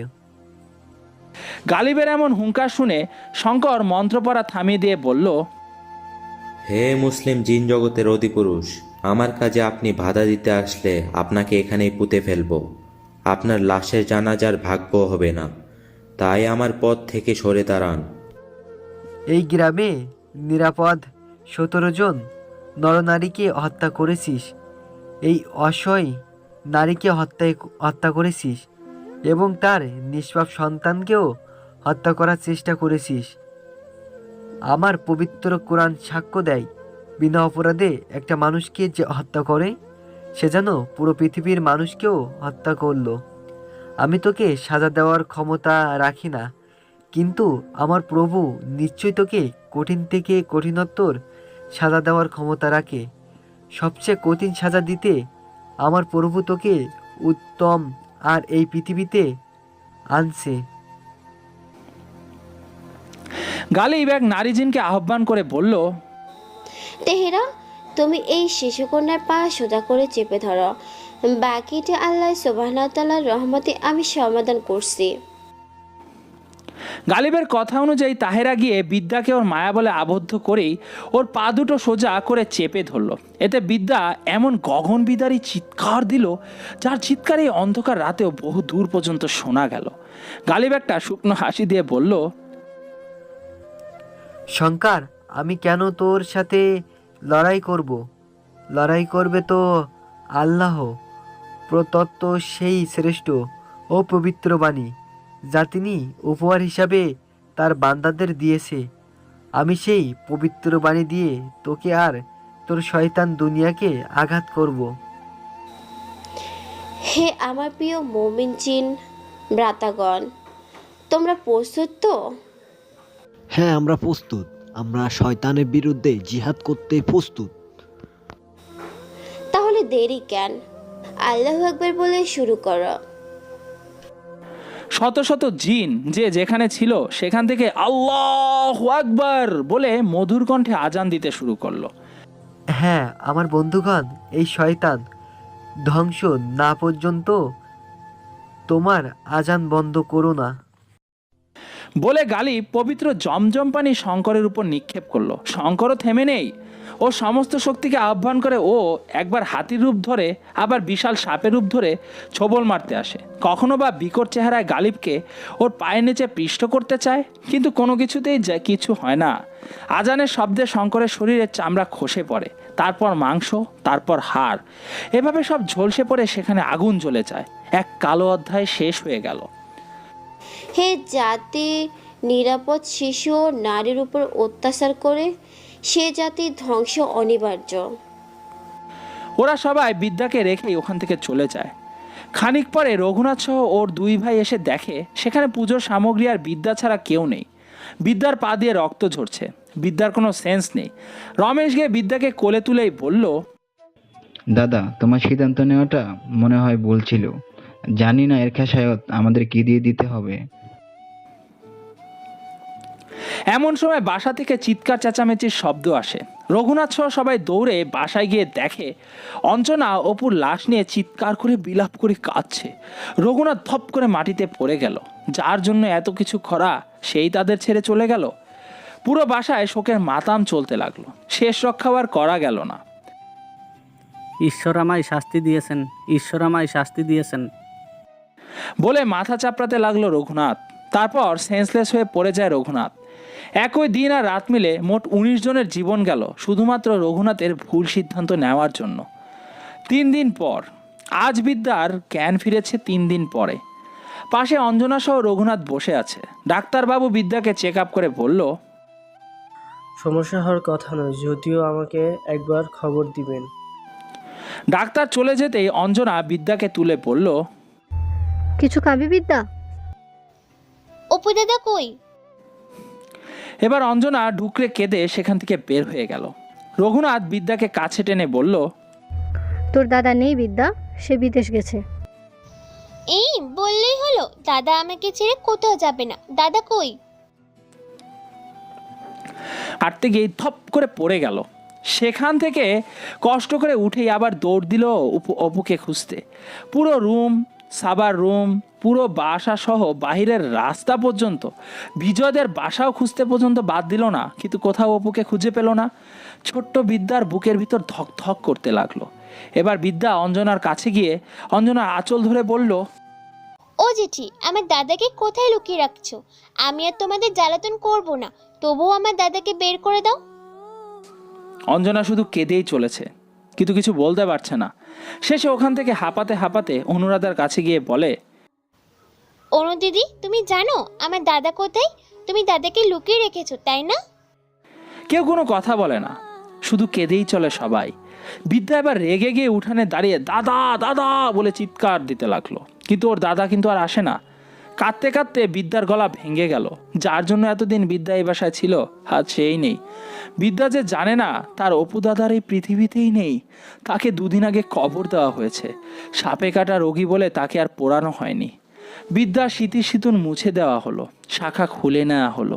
শাখা খুলতেই বিদ্যা চেঁচিয়ে উঠল, এটা আমার দাদা দিয়েছে, তোমরা কেন খুলে নিচ্ছ? এটার পড়তে নেই মা। বলে এক মহিলা বিদ্যার কাছ থেকে শতবার সমস্ত চিহ্ন মুছে ফেলল। বিদ্যাকে সবাই মিলে ধরে উঠানে বসে গোসল করিয়ে দিল, মাথার চুল কামিয়ে দেওয়া হলো, সাদা ধবধবে ফ্রক পরিয়ে দেওয়া হলো, শুধু সাদা ভাত খেতে দেওয়া হলো। বিদ্যা যে এখন শিশু বিধবা, অপুকে ছাড়া বিদ্যা তো ভাত মুখেই তুলবে না। দাদা আবার আসলে বলে দিব তোমরা আমার চুল কেটে দিয়েছো, আমাকে খেতে দাও না। বলে বিদ্যা কেঁদে উঠল। বিদ্যার এমন দিন রাত আর্তনাদে সবার চোখের জল ঝরে। তারা বিদ্যার অপু দাদাকে কোথায় পাবে? বিদ্যার যে তার অপু দাদাকে চাই, অপু দাদাকে ছাড়া যে তার চলেই না। যারা যারা এখন আমাদের চিরকুট গল্প চ্যানেলটি সাবস্ক্রাইব করেননি, এক্ষুনি সাবস্ক্রাইব করে পাশের বেল আইকনটি ক্লিক করুন। গল্পটা কি চালিয়ে যাব নাকি এইখানেই শেষ করে দিব? যদি বলে তাহলে চালাবো, না হলে এইখানেই শেষ।